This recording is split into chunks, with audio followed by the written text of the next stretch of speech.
conference will now be recorded.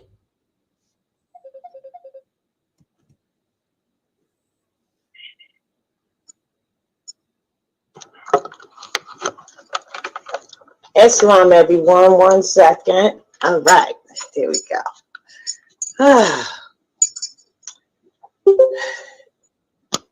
Islam, peace and love to everyone. Welcome to RBBay Publications and Presentations. This is our 61st class of our series, Take Your Place Amongst the Affairs of Man. This class is part 2 of Proclamations and Updates. All right, so we want to get right to it. I think I played my intro and you guys didn't see it. I wasn't sharing, so apologies for that. Let's share now. Peace and love, Alicia. Let's get the PowerPoint up and view it. All right. All right. All right. I've already welcomed you. We're definitely civics simplified for the rising generations from the onset. Always have been and always will be. Fundamental stuff that you can grow from. And we come to you in love, truth, peace, freedom, and justice, always and forever more. Now, there's a few things that's on this platform, this go-to platform, RBBay Publications and Presentations platform, and one we're very honored to have, and I'll show you that in a minute, because we realize that we're in an age of preparation, or preparation age. Now that comes right out of the secret teaching of the Brotherhood of the East, chapter 10, which is a great chapter, by the way, y'all. Now, all schools, they must be designed in a simple way that men may comprehend. So we're honored to have Circle 7 Sunday class, which was the first to come on besides our civics that we joined on with by J. Bay. Really honored because she made it simple and it's comprehensive and exciting.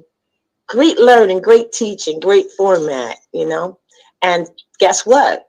The Circle 7 is once a month. First Sunday of the month is open to all to enter. I could say free to all, but we want to start using open to all.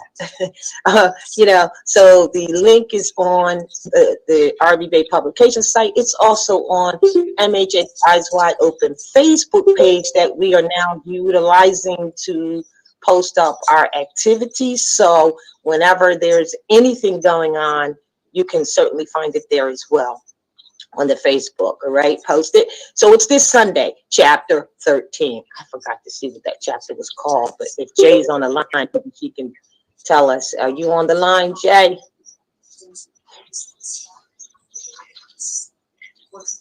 I thought you was on the line.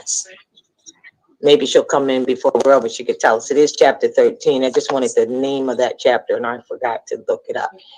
We also have moved the Sister Standing on Law from the blog to the go-to platform. We had our first one this month, this first Sunday. So we're dealing with psychology of astrology. Actually, everything is astrology.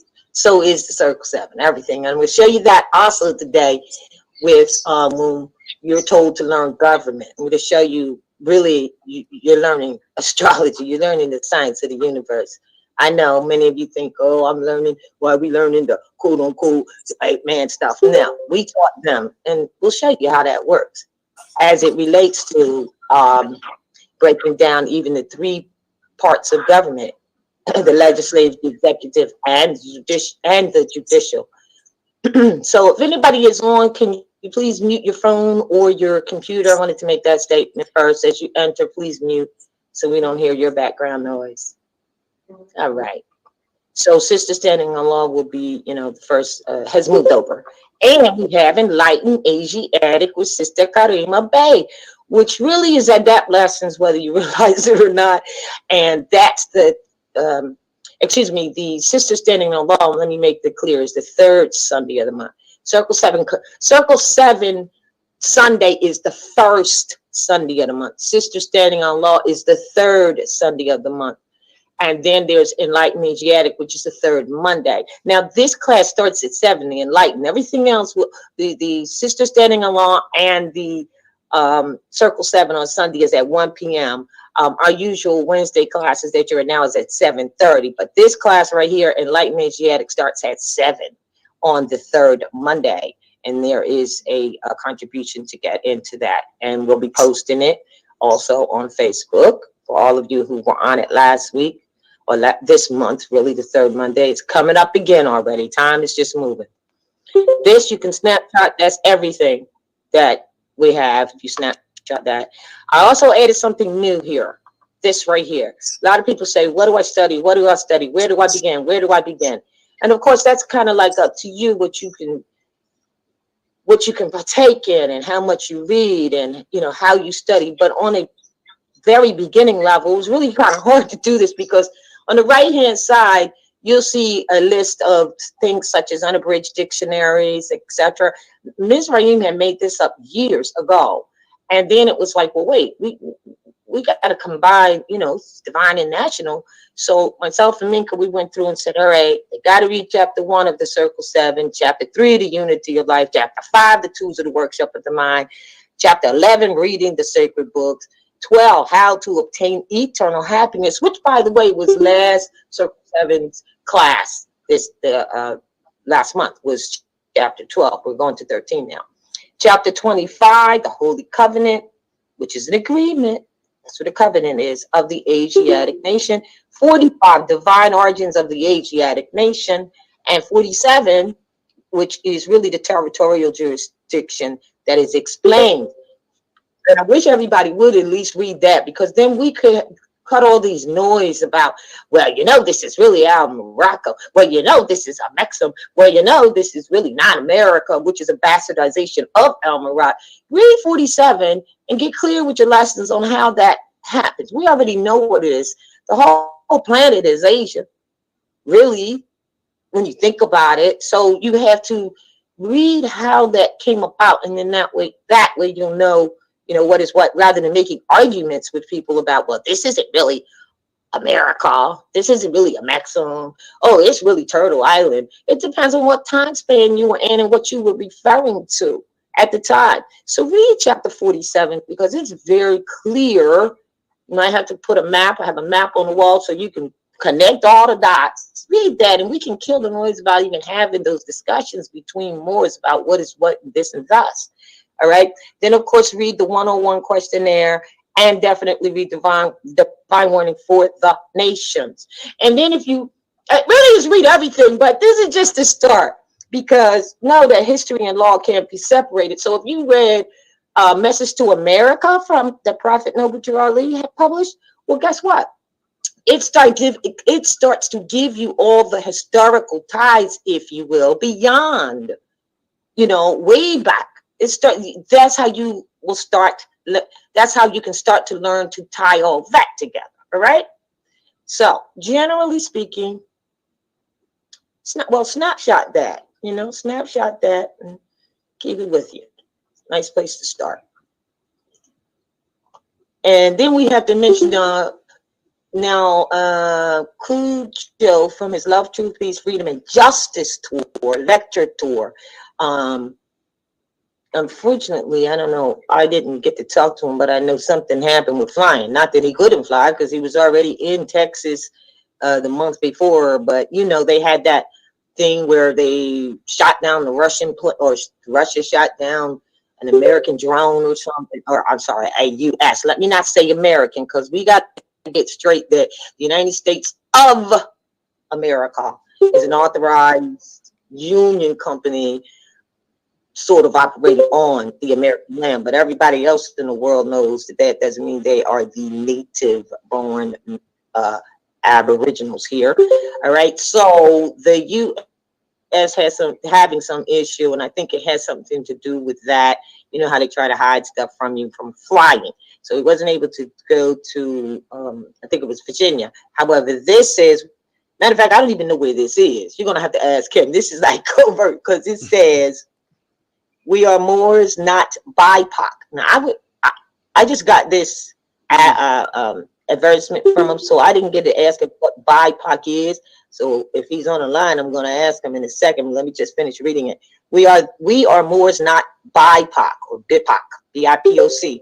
Open to the, I thought that would have said impact, right? But it says BIPOC. Open to the public, April 23rd at 12:30 to 4:30 at Pickering Library Auditorium. The Esplanade, the Esplanade, that's the address. The Esplanade South, Pickering, and then there's a contact. So maybe this is just like, okay, this is all you need to know.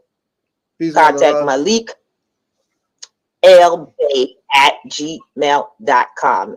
Right there on the bottom, MALIKELBEY@gmail.com. Cucho, are you on the line to tell us what BIPOC is? Yeah, I'm on here. Or should I ask? How you doing? I'm doing fine. Thank you for everything. Thank you. Islam, peace to all the Moors. BIPOC is this new thing that is started out here for identifying our people, Black, Indigenous people of color. Oh, another label. Yeah. Another label. All right, thanks for helping me on that. Black, Indigenous people of color. Look at this. Yeah. Black, Indigenous. Yeah. boy, you gotta be kidding me. No, we're not kidding. We're not kidding. It's real. That's real, really? Yeah, that's real. That's all real. Right. We're gonna keep doing this thing. You already know. All right. Peace and love. Thanks for telling me that. Oh, that's like another generation. Well, we've been in 23 years, and every turn is some new thing to get people to run to a new thing rather than honoring their foremothers and forefathers and what they've done and studying and getting that and knowing that that is a label. So is Directive 51, is it? 15 of the federal. Those are just labels that people accept. Shoot. All right. Well, thanks for clearing that up. So they can contact Malik LBay@gmail for any further information. Is that correct? Yeah, that's correct. Thank you. Thank you. I know that now. All right. So overall, look, the boat has already left the dock, but it is anchored over yonder. But don't you wander. Don't you go into being no BIPOC, UNPOC, foreign national, consulate member, general. None of that is who you are. None of that is who you are. But don't you wander. That is not a good plan. Get some information, carve your station, and take your place amongst the affairs of man. Because right now, Saturn is demanding the discipline, the order, and the responsibility for all the sacred information that has been shared. And we are coming into an age of honors and your awards and your achievements. But they call this retribution justice, and that's what's happening. And that's because we know the children are coming in with the consciousness, and not just the children, but some of us are going through some stuff. We got to go through an exorcism to get that stuff out of our head, out of the way, so we can receive the baptizing waters, the information, to get straight, right? Because the whole human race right now is adopting a more spiritual value system. See, because like I told you to read chapter 10 of the teaching of the brotherhood, you'll see that, man had not evolved, I guess, is that the right word I want to use, enough to believe in anything that he couldn't see. You see? So he needed leaders or gods that were of man. All right, that's over. All right. Because you got to make a priest of yourself, because that's what spiritual consciousness is. That means you already know who you are. You've graduated. But like, you got a lot of people and a lot of things and a lot of things that are infiltrate to try to keep you out of that. Are y'all still there? I just got a little signal. Okay, I guess I'm straight. I don't know what this means. All right, to keep you away from the moving forward into the consciousness, but the children are coming in and they're already with their eyes wide open, and so they're looking at you like, what did you say? They know what's right and what's wrong, because they are We all are the ancestors returned. So what's happening is the vibration, if you read chapter 1, the acid vibration is moving faster. So you got to keep up with it. But how do you keep up with it? It has nothing to do with carnal, physical. It's all the mind, because man is mind. And if we can do that, then, we'll get this. We'll show you some things here on how we think based on our indoctrinations. I'm going to show that later. So remember, as we start this class, all truth goes through 3 stages, not just this class, but wherever you may go. First, it's ridiculed. Second, it's violently opposed. Third, it is accepted as self-evidence, because opinion, wherever there's opinion, wherever there is much desire to learn, there will be opinions, arguing, writing, etc. But remember that opinion in even good men, and men being woman and man, is nothing but knowledge in the making. That's just the first cracking of the egg.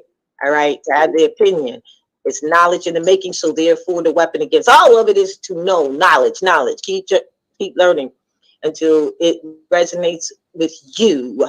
All right, and I would always take the opportunity to let people know that the word gnosis is not some ooey religious thing. It just simply means knowledge. All right. So with that being said, you notice that in our intro and throughout this class, we usually do say this too. We're letting you know, like I showed you with the Constitution, it's what the states are held to, and aren't states and sometimes their agencies violating. Okay, well, they're held to the laws. All right, we're supposed to know them. Now, the Supreme Court has already said that every man is independent of all laws, all man-made laws, all of them, except those that are prescribed by nature. He's not bound by any institutions that are formed by his fellow men without his consent. And our brother Jose Pimentel said, yeah, we can take back what is ours. It's really mental. It's not physical, because the earth didn't go anywhere. All right, it's being abused, but it didn't go anywhere. We can take it back, but it can't be done until we have studied enough to know what is ours, and then feel comfortable. I highlight it because many people don't feel comfortable with making such assertions, whatever they may be. Now that brings us to this class proclamation updates. I just want to go over a couple things. First, I didn't really want to get into the ID, but it brought to my attention that it's all kind of connected. So I'm just going to brief on this real quick and then go back, because we've got to read the locations and why you send them today and get through that today, because it's important that we do. So generally, we're saying that we're continuing with the proclamation updates. Birth records will be available. Liberty of conscience, which is what they call, or what we refer to as religion. It's really your liberty of conscience. And remember, this is why the prophet said the door to the religious freedom swings both ways, right? So why these things are important in these days and times.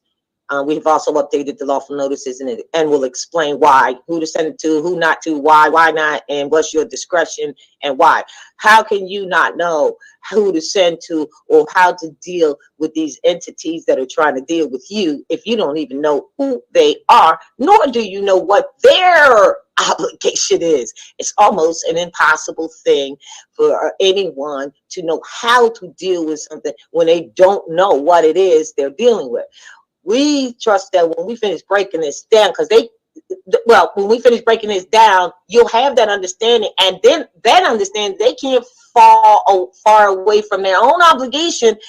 But that's the problem, because we didn't know, and they know we didn't know. People, doesn't have to be them. Who's them? Anybody would take advantage. The door's open for taking advantage. Now, once you take a generation and another generation of people where you can be finance generators against their lack of knowing, it becomes something you don't want to let go of. So, yeah, you're going to have the heart and the courage. You're going to have to be fearless, upright, and independent with this, or fall. Be fertilizer. So this being a copy of our card, I just wanted to say, why do we say race human? Because your spirit man manifested in the flesh. Some people say, I want to say Asiatic. All of that is a name to the planet. The whole planet was called Asia. But human is not a people want to stop. It's just like people stopping with the 7 ethers. There's people operating on the beast ether right now. But all of it, from protoplasm up, human, period. Different view, different hues of same. Now there is a mixture of laboratory stuff that's going on, but you have to, you study and know that. Also, I just blanked this out a little bit. Let's see. Freehold by birthright. Come hear the truth about your nationality and your birthright. Primogeniture and inheritance. Aboriginal, Native American. That's what I wanted to hit on. This governing entity has decided to make a definition of Native American as it relates to them. The Native is nativity. We had a class on that. I had to show them because they're like, no, Native. You are, come on up here. You said addressing. She's addressing it. Come over here. Exactly. I don't like your kind. You know, people. Oh my God. Oh, Please man. mute. Let me you're not muted. Please. You need to mute, babe.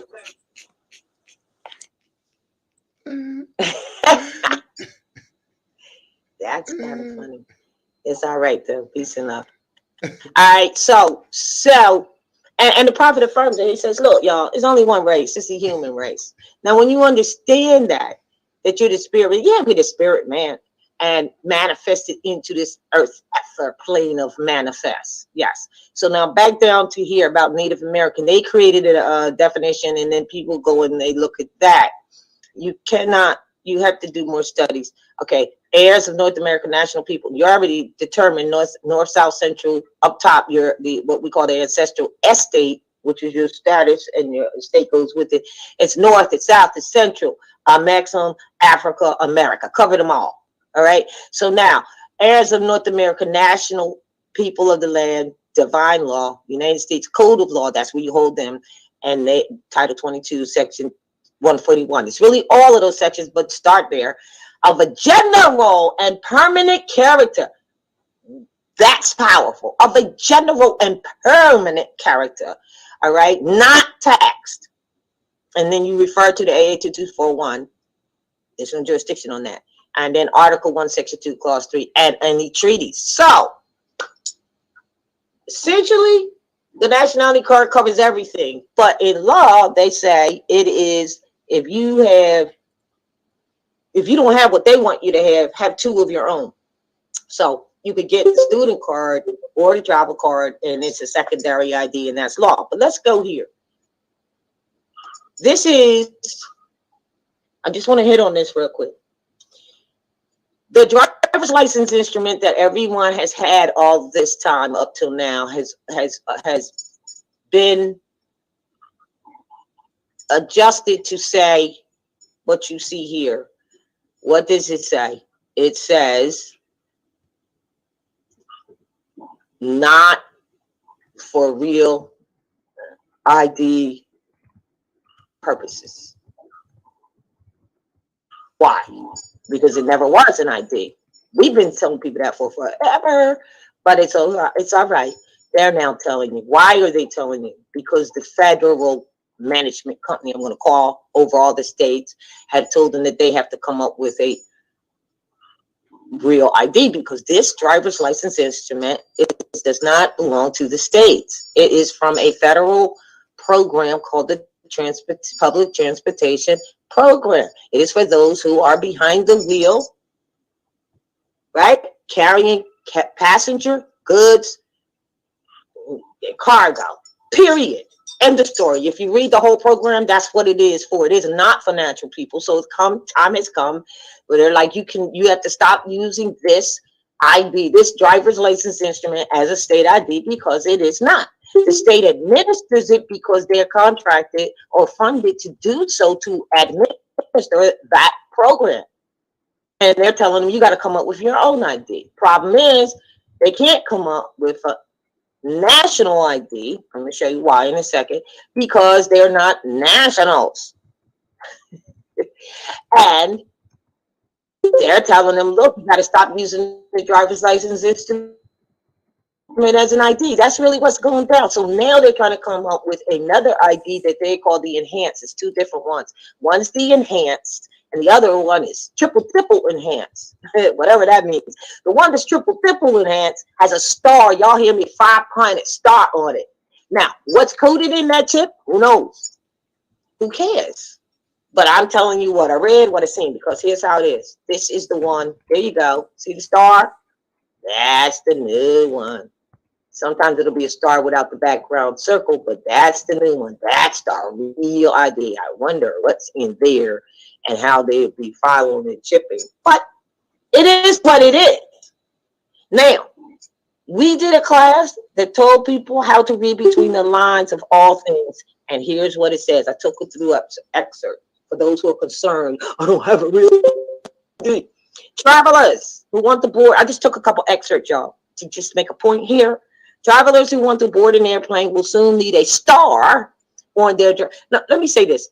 The driver's license instrument that everyone has had is going to be nilch, dilch, no good. I mean, you can keep it, but it just won't be a real ID. It'll say on it what you just saw. I just showed it to you. It's going to say this on it, not for real ID purposes. It's going to say that because it never was. So now, you can either get an enhanced one or another enhanced one with the star. It is your choice. You can request it or not. See, everything has an option. Let me show you. Travelers who want to board an airplane will soon need a star on their driver's license indicating that it is a real ID compliant. Real ID compliant, meaning it's something that you comply to or not. It's a real ID compliant credential or. Look at the word or. That means there's another option. They will need another form of approved identification. So now it's like, well, who approve who?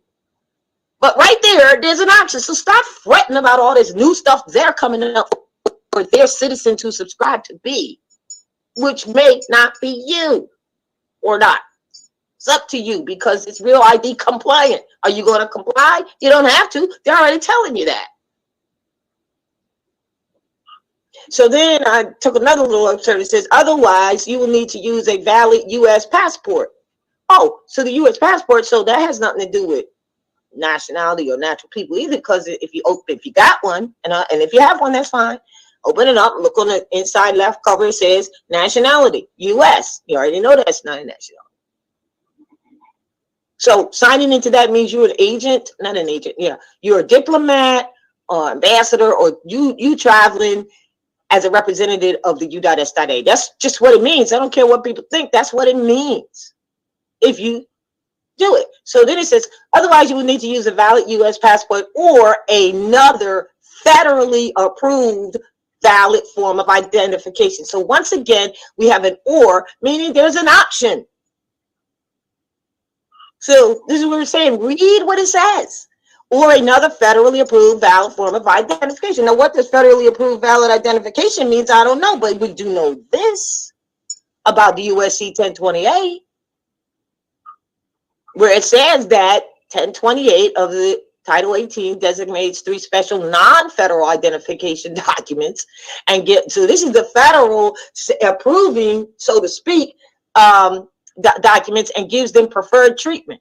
And the 3 documents, read the highlight, in the absence of a national identity card, of which they can never issue. This is your proof right here. Why wouldn't they just say, oh, just show your national identity card?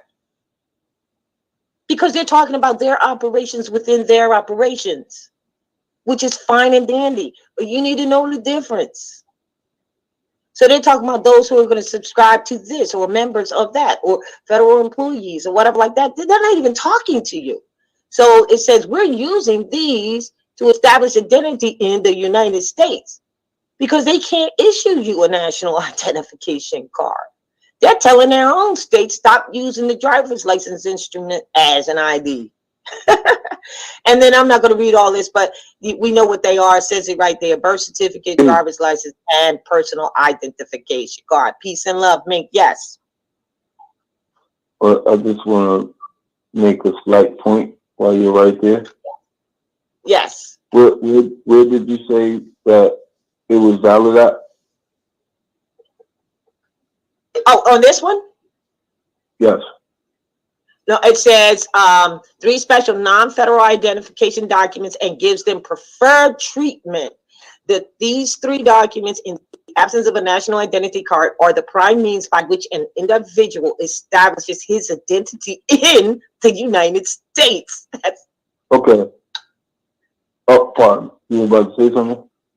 No, I know where you're going, I think. Go ahead. The first 2 questions, no, well, not the first 2. The most impactful out of that statement, you have to ask yourself, 1, am I an individual? That's number 1. Let's start right there. Are you an individual? Then, are you in the United States? Those are the 2 questions that should hop out to you out of that statement. The whole statement, don't get me wrong, I'm not trying to, but while we're dealing with that, you always have to remember who you are. They're talking about identity.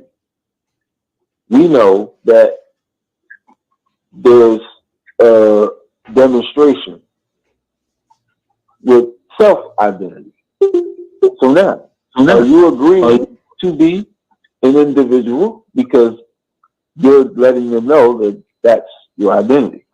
So they put individual, identification, identity, etc., and United States, within the United States, all in the same breath. Pay attention to the semantics and the wizardry and the spelling that they're doing. I just wanted to point that out. That's all. Thank you. Appreciate that. That goes right back to what I said, that like you said, in the United States, read chapter 47, and you'll know how to support that you're not in the United States, just from that alone. I mean, as an example, to give you more, because the United States is a company operating on the North American land. You ought to know that. I mean, it is. And I just wanted to say this. It says 18 USC 1028, but you also notice 1508. I just want you to know that 1508 is where it is in the all attorney general manuals. Attorney generals of each state, in their manual, this right here is coded under 1508. So all of the time when they were telling you that you had a fake ID and they're going to charge you for not having an ID, had you known about this, you would have thrown that right back at them. They already know. The state attorney generals have been knowing. See, it's what we don't know that they've been taking advantage of, not just you and me, but anybody. So let's move on. I'm not reading all those. And remember what I said earlier. The door to religious freedom swings both ways. That's why the prophet said it. And so let me just get this out of the way before we get started. This was an old class called Setting the Record Straight. Setting the Record Straight, which you can find on YouTube, Canaanland's YouTube. It's called Setting the Record Straight Part 1. So before anybody starts talking about what the prophet didn't do this and the prophet didn't do that, we're going to show you Act 6 of all of those who say they do what the prophet says, and he said that for you to proclaim.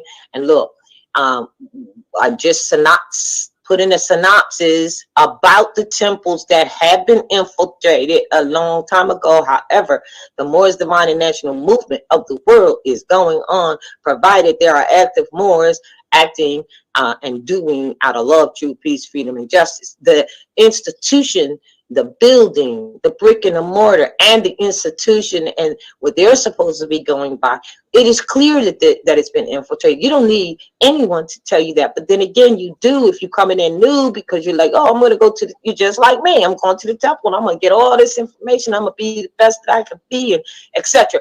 It doesn't roll like that. They've been infiltrated right after he passed form, and even before.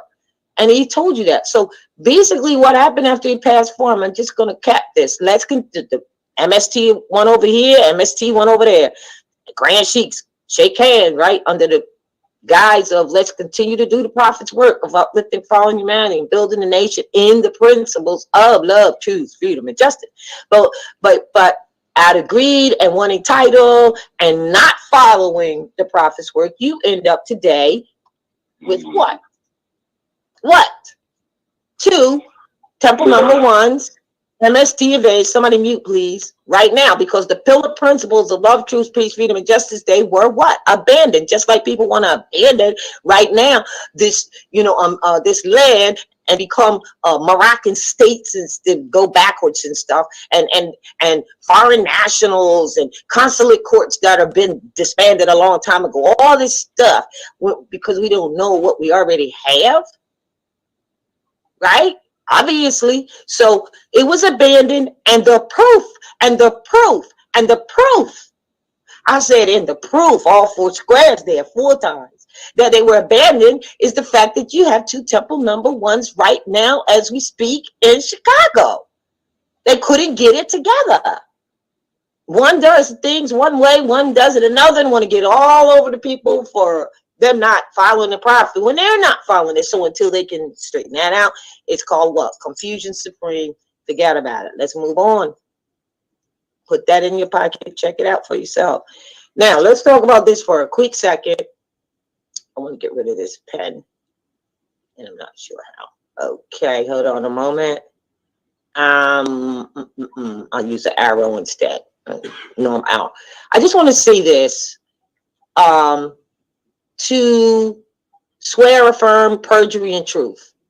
When you go an affidavit sworn as true and correct under penalty of perjury, which you don't have to do under penalty of perjury. You just do it as an affidavit of fact, best of your knowledge.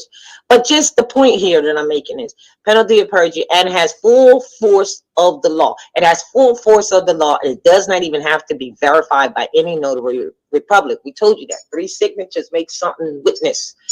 That's it. That's the way to go. So I just wanted to show that because what we're talking about are proclamations.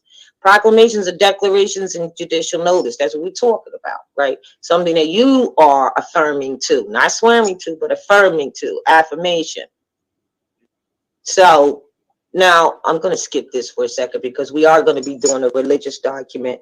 We're taking the Holy Covenant and making it so that it's going to look like this in a way. I, the undersigned, in honor of my ancient foremothers and forefathers, in the spirit of love, truth, peace, freedom, and justice, do hereby take my place amongst the affairs of man and worship under my own vine and fig tree. That's in the Bibles that some of you been reading. Everybody's supposed to worship under their own vine and fig tree, as ascribed herein. And then that's the Holy Covenant of the Asiatic nation.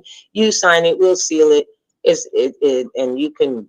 We made it so that it could be something you can frame if you want to or not. All right, and that you can use. We talked about this last week, and we said we're going to do it. So here it is. Then you can use this when someone asks about your religious, your liberty of conscience that they call religion. You could actually use this document with a seal to say that this is my religious conviction or devotion, and there'll be a cover letter with that that says, I didn't put it up here, but a little short thing that you send. And so now you have that on the record, and you can use that independently where you don't have to use all 7 pages of the judicial notice just to say, to declare or show your liberty of conscience / religious devotion. Just remember that once you say it's against my religion, you don't need to answer any more questions or perform any more acts or do anything. They can't ask you about that. That's what the Bill of Right 1 affirms, is that you have the Congress can't, even the Congress there can't make any laws abridging any religion. See, do you understand? That's why the prophet used it, because the door to religious freedom swings both ways. So you can be private without the whole thing is to keep them off of you, keep them at bay, away from you, arm's length, and you're enforcing the law that was given to them because you're honoring your ancient foremothers and forefathers who allowed all this to go down so that they could be there and we could operate like so and live in peace. So the Constitution wasn't written for you, but it sure is for you to enforce. That's for daggone sure, because you then are honoring the deeds of your foremothers and forefathers. Oh yes. Yes. Well, Yes, you are. But instead, you want to start a new government, do all this other stuff, man. Yes, brother Mink.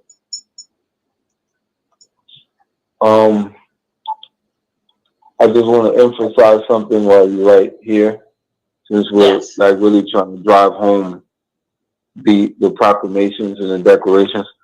Um, the mother just spoke about demonstrating if you need to for your liberty of conscience. I really want to emphasize, we repeat this as much as possible.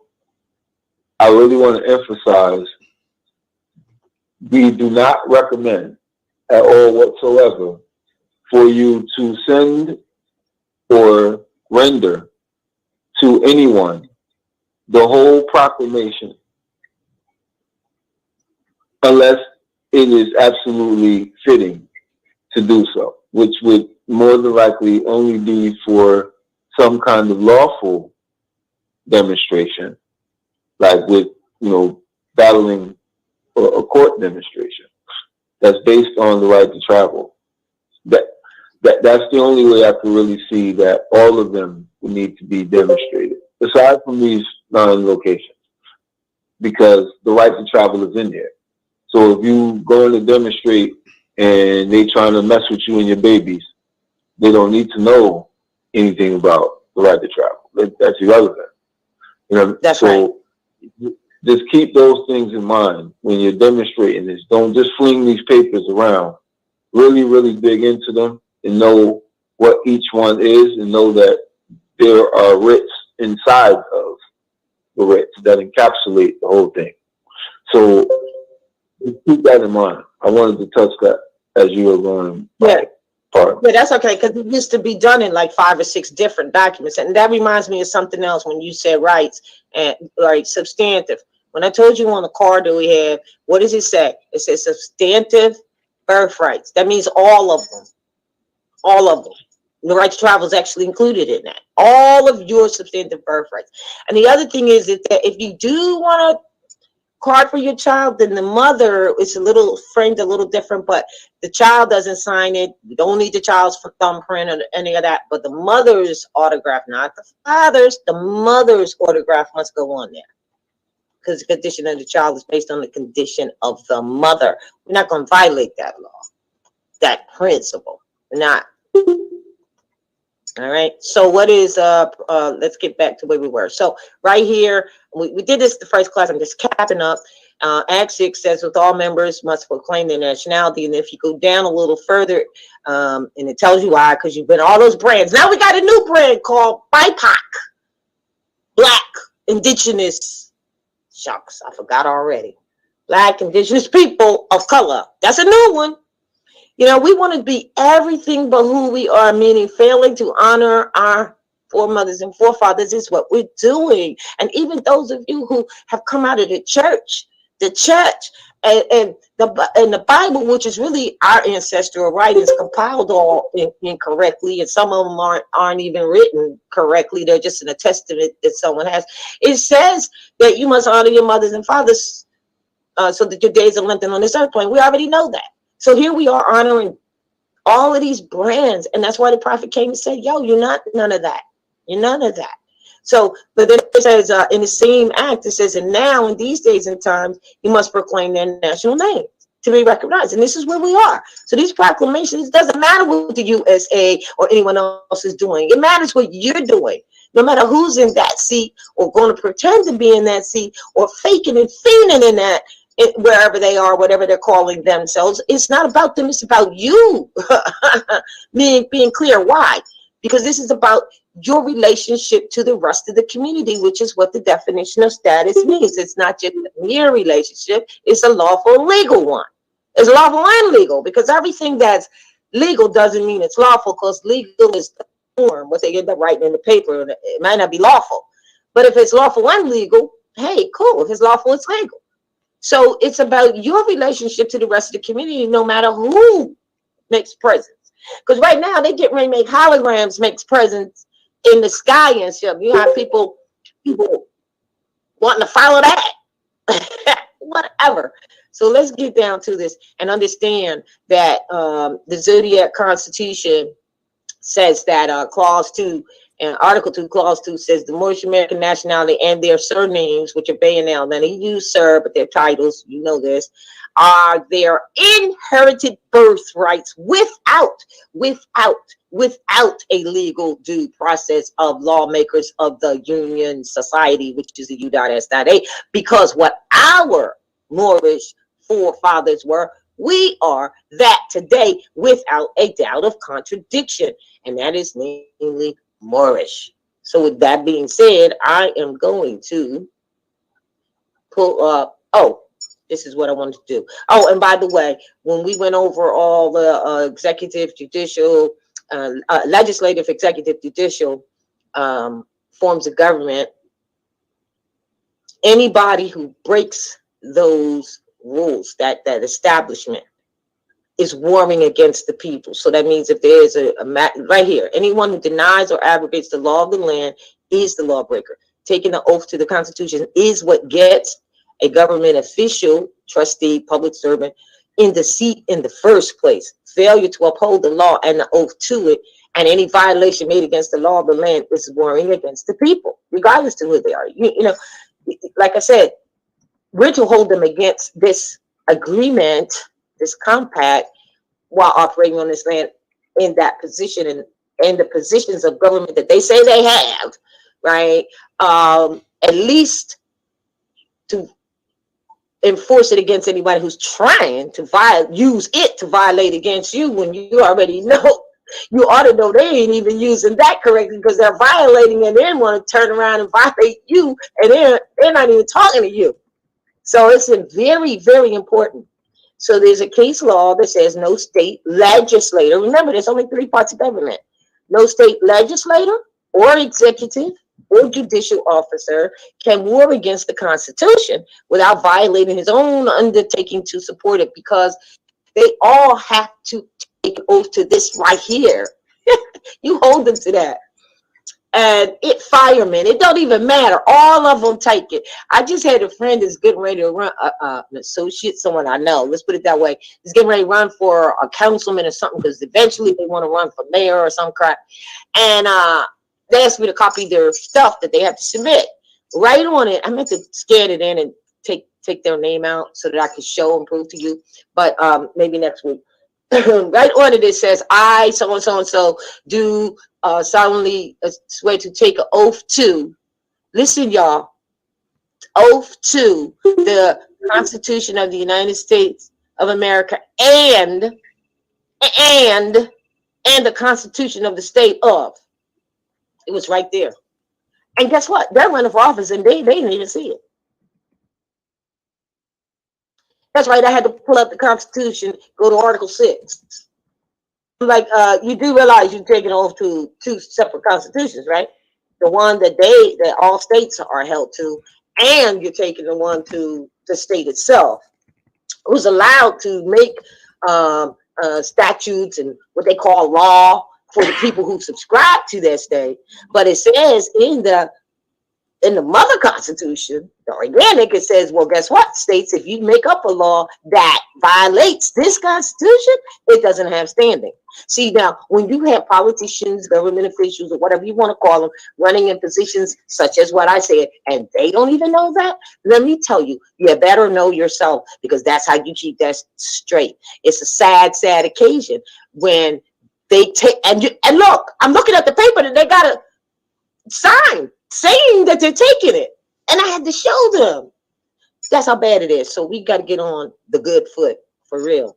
Now, going to get into the 9 locations, but I want to do this breakdown here so that we can understand. Let's deal local, mayor and sheriff. So the mayor is the head of the corporation. I'm going to show you. You can look this up yourself and look up mayor, and it'll tell you. But we're going to show you tonight, but it'll tell you. And then it has the sheriff, which is the law enforcement at the county level. Now let's go to state. You have the governor, who's over the entire state. And then he has a state attorney general, which is the law enforcement. Do you see a correlation here? You got the mayor, and then you got the sheriff. And now on the state level, and that's on a local. Then you have the state, which is the governor and the state attorney general. Now, it was brought to my attention by Mink that they'll call the deputy governor. The deputy governor is really the state attorney general who steps in whenever the governor can't do his job or is incapacitated in some way. So if you hear them say deputy governor, they're talking about the state attorney general of that specific state. And then, of course, you have the state secretary, which is the records keeper. Yes. Yes, ma'am. Lieutenant governor. I just wanted to correct. Oh, I'm sorry. I said deputy. Okay, for the record, scratch this. It's not deputy. It's lieutenant governor. Thank you, Mink. This right here where it says deputy, y'all can make a note of it. I'm going to make a note of it. This should be, I'm red penning it. This should be lieutenant governor, not deputy. A deputy is what the sheriff. After you do this breakdown, yeah, I want to set something before we go all the way in. After you do this breakdown, in regards to what you read from the Zodiac Constitution, before we get too far away. I got something for that too, man. The Spirit gave it to me today. I'm getting ready to share before we get those protocols. Yes. All right, I'm scratching this out for the record. All right, Lieutenant Governor is actually the state attorney general, because remember, the governor is head of the state and all the state departments, and the state attorney general, which is the law enforcement, is the head judicial officer of the state, so to speak. That's why we would tell people when they're dealing with stuff on the lower level, you know, to send a copy to the state attorney general, let him know that his boys is violating the law in these lower agency things. But now we just remove it. We don't play around with them, because we know clearly, even though we got wins, we know clearly what the game is. And they knew that they weren't going to stop unless, whoever just came in, please mute. Whoever just came in, please mute. Thank you. So, whoever just came in, please mute. All right, y'all. That means that I gotta go find them. Jesus Christ. Hold on. Let me just look at everybody. So, oh, it sounds like they muted. All right. Sounds that way. All right. So then you have the state secretary. Everybody needs a secretary. That's the records keeper, right? All right. Then you go to the national, or what we're going to call national. You have the national attorney general. We're not even talking about the president and the vice president, because the president and the vice president kind of is like the mayor and the sheriff, or you know what I mean? Governor and lieutenant governor. On the national level, you have the national attorney general. So out of Washington, D.C., we'll say, because that's their mother office. It's just an office. It's called the White House. It's their administrative. It's where they administrate for all the other states. It's just an office.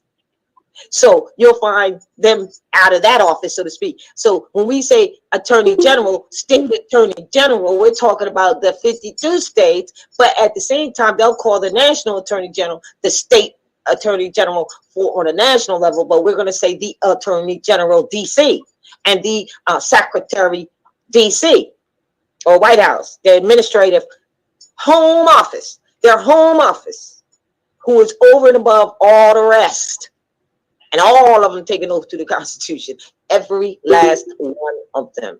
All of them operate legislative, executive, judicial, meaning make law, executive, meaning enforce it, and judicial to try it now.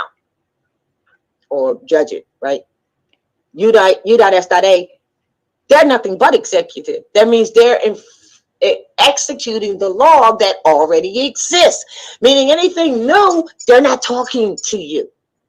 It's not constitutional. That's why they're all fighting about whether what they just brought up is constitutional. So I'm going to pull the if you could, what you wanted to add here, Mink, you can do that now while I'll stop sharing and pull up the, I think I have it up already. Pull up the other document with the locations on it. Well, I don't want to throw you off. I was going to ask you to read it again. Read which? Article 2, Section 2. Oh, the Zodiac Constitution. I apologize. I forgot. That's what it was. Yes, let's read it again. Let's read it again so we can get this clear before we enter into this other uh, dimension of information.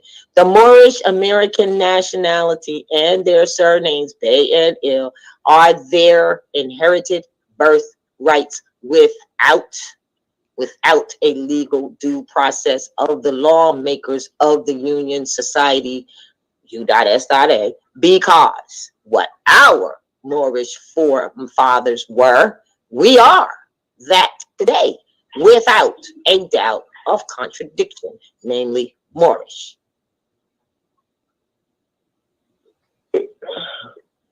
For those who are about to demonstrate their title of nobility, or for those who are having an issue with trying to establish or demonstrate their title of nobility, honestly, you could use that and stop right there. Like, that's so profound. Just that part right there. The main parts, of course, the honoring the foremothers and forefathers without legal due process. And the last statement, without doubt or contradiction. So if anybody is giving you any pushback, those are the questions that you can ask, that you should be asking. Are you telling me that I need permission? You don't even got to go lawful, legal. You could leave out the due process part, honestly. Are you, for the record, telling me that I need permission to honor my foremothers and forefathers? That's Bill of Rights 1. Ain't that Bill of Rights 1? Okay. That's Bill of Rights all day long. Are you? Now we could take that last statement that we know came from, let me give you some support too, so we can move on. You can take that last statement, which we should know came from chapter 47 from the Quran. What we are is, was, and will always be who our foremothers and forefathers were, without doubt or contradiction. But the part that's not on there, that I urge you to go look at, chapter 47, no one can change the descent nature unless their power extends beyond the universal great God Allah. So you have to ask them. Like, you got to be brave, and you got to be strategic, and you got to be in your intelligent tone. Does your power extend beyond the great universal God Allah? Well, what does that have to do with it? Well, because in my cultural text, or my holy text, or however you word it says right here, for the record. I mean, it's a scientific fact, but it says it here in my holy text, though. You know what I mean? So, does your power box them, pin them in the corner? So now you're asking them, do they have the power? You ask them that twice in a different way. Are you telling me I need permission from you to honor my foremothers and forefathers? Because this ain't no name change. This is the honoring of my foremothers and forefathers, for the record. This is not a change at all. Now, if those two aren't enough, I'm going to give you one more angle to add to this so we can move past. I know I love going into the prophet's work. The one-on-ones. What is his nationality? Moorish American. What is your nationality? Moorish American. Why are we Moorish Americans? Because we are descendants of Moroccans and born in America. Okay. Pardon me. For those that don't know, you should. If not, go get a copy of the one-on-ones. from the mother yesterday. That's 12 through 14. Now we'll move up a little bit more so we could bring all this thing full circle. Let's nip this in the bud. We ain't got to do a whole bunch of arguing. We can stand on Bill of Rights 1 and keep it simple. 63. No, pardon me. 61. Nope. 60. My bad. Who is guarding the holy city of Mecca to keep the unbelievers away? Angels. 61. What is the modern name of these angels? Asiatics. 62. What is the shade of their skin? Olive. 63. Oh yeah, we're getting deep now. Are the Moorish Americans any relation to those angels? Yes. We all have the same fathers and mothers. Now, if you can't take Article 2, Section 2, you should be able to stand on that alone. But if you ain't, that well studied yet or that strong in your spot, that's why we gave you the support behind it. Article 2, Section 2, Chapter 47, and Act 6. All members must proclaim. Not should, not if they feel like it, must. That's Bill of Rights 1 again. So you got Bill of Rights 1 from the Zodiac Constitution, Article 2, Section 2. You got Bill of Rights 1 from Act 6. You got Bill of Rights 1 from Chapter 47. You got Bill of Rights 1 from the 101s. If you can't compile those to demonstrate what it is that you need to demonstrate, while circling your passions and using an intelligent tone, you need to sit down and meditate until you can circle your passions enough and go into that intelligent tone, because that is more than enough. Islam. Before we go on, I have to address a couple of things in the chat real quick before we move on. Someone was mentioning about more the etymology is referring to the depth of the marine world and water. So check it out. The first waters that we ever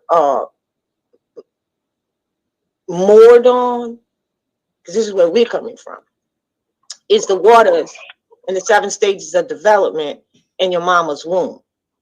That's what mooring. So that's what mooring actually is. Now, it could be talking about the depth of the intelligence of the marine world, black orcas and mermaids and stuff like that. Yeah, as above, so below.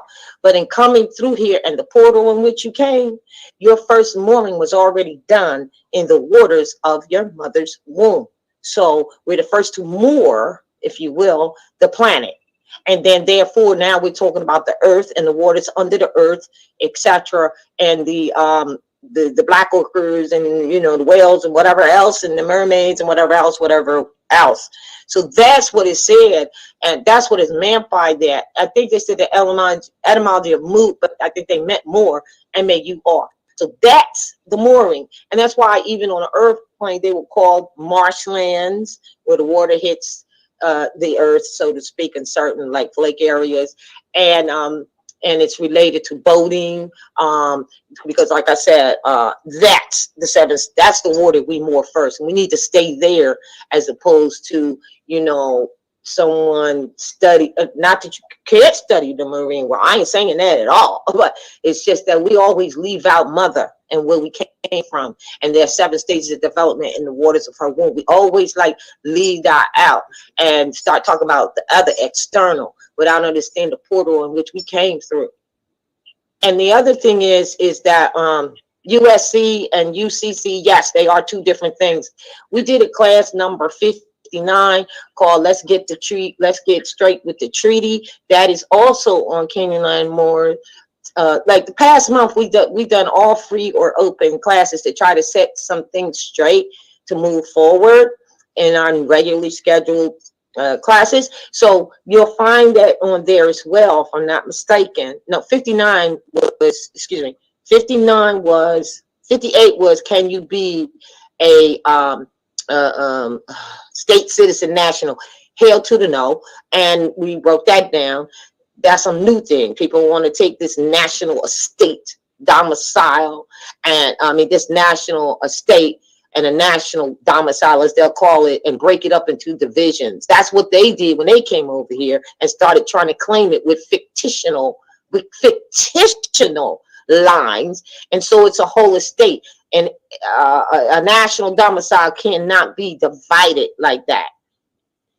So when you find somebody that's telling you, come on and join this and let's divide and we're going to have it. No. And so that was class 58. Excuse me. So class 59 is about the UCCs, whereas the Uniform Commercial Codes, we've always said that they were from ancient Moorish merchant rolls. If you get that class, these are all free and open classes, I'm telling you now.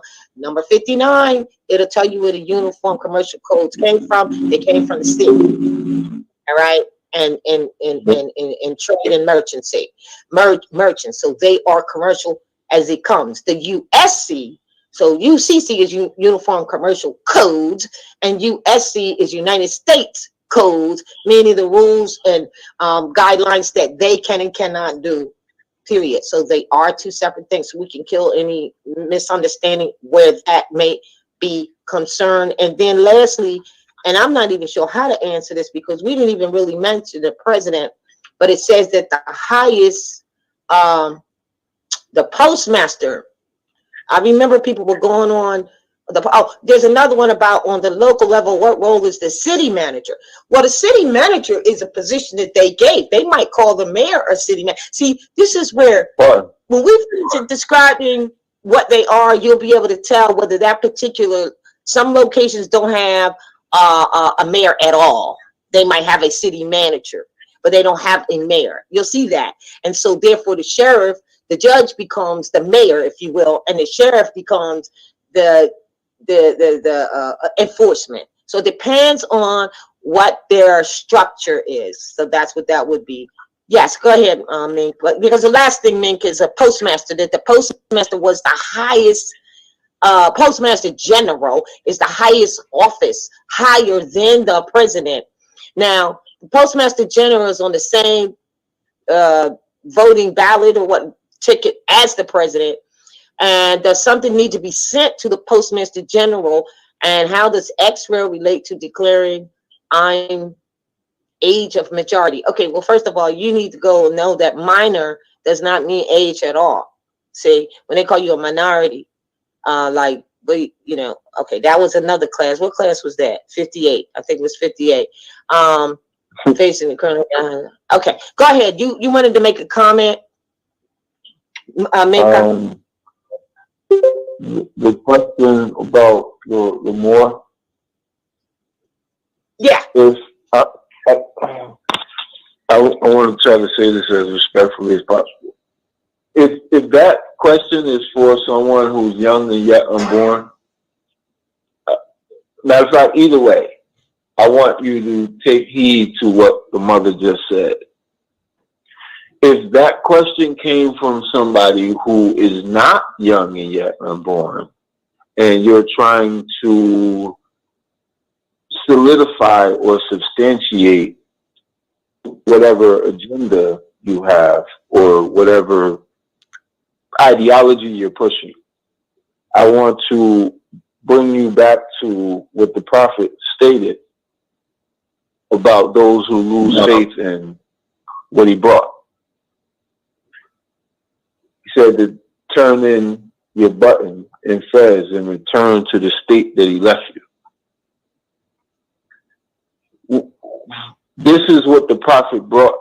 This is what we need to stand on. This is the solid foundation.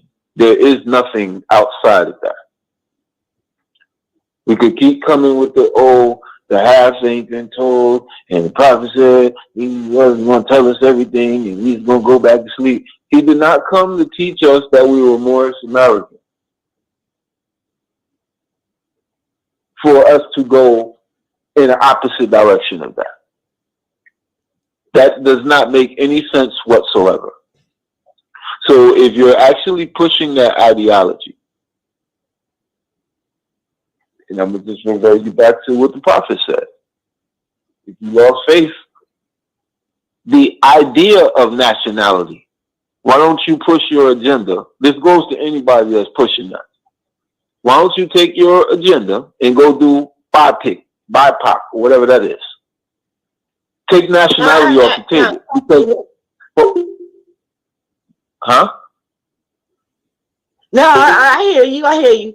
I hear you. None of us knew, as a people, in this day and age, nobody knew anything about nationality until the Prophet brought it back. So we're going to take bits and pieces of what he brought and think that we could do something greater than what he put on the table? So return to the state that he left you in. Take nationality off the table and go push your group without nationality. Go push your group without more, because he brought that back to us. No matter which way you try to flip it and say it. Islam. That's that part. Islam.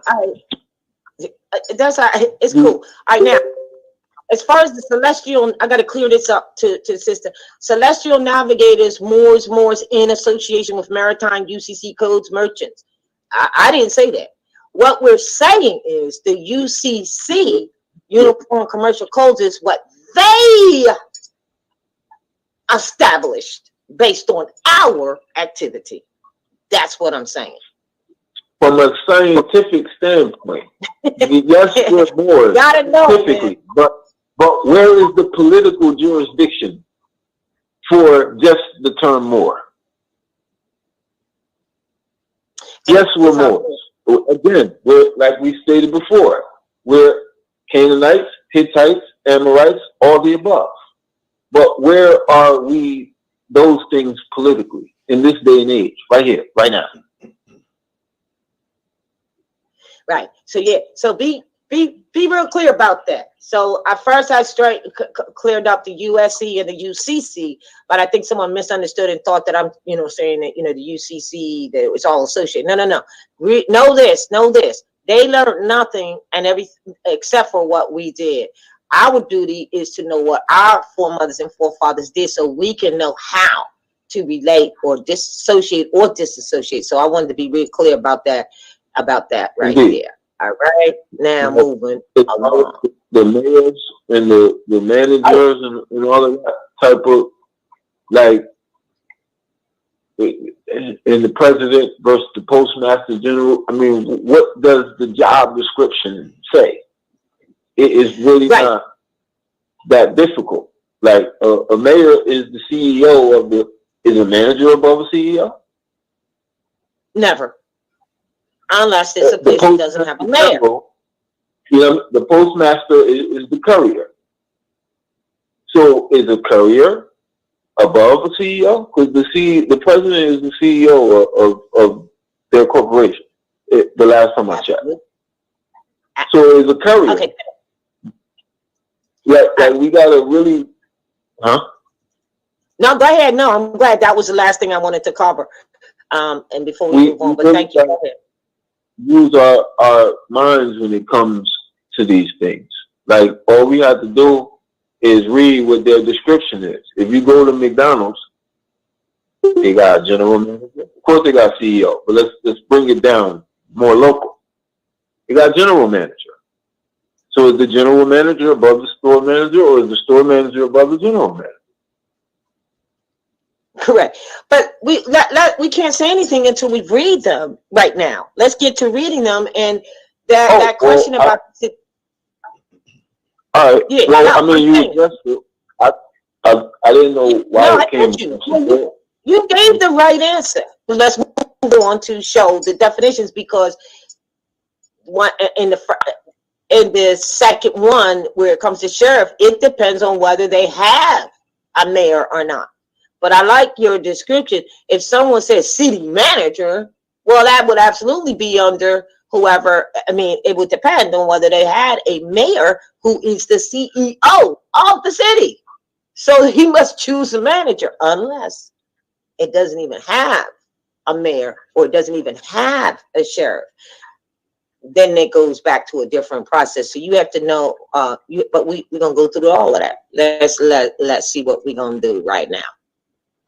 All right. So I just definitely want to clear those few things up. Let's see. Truth, and remember this, y'all, truth or false or the straight next.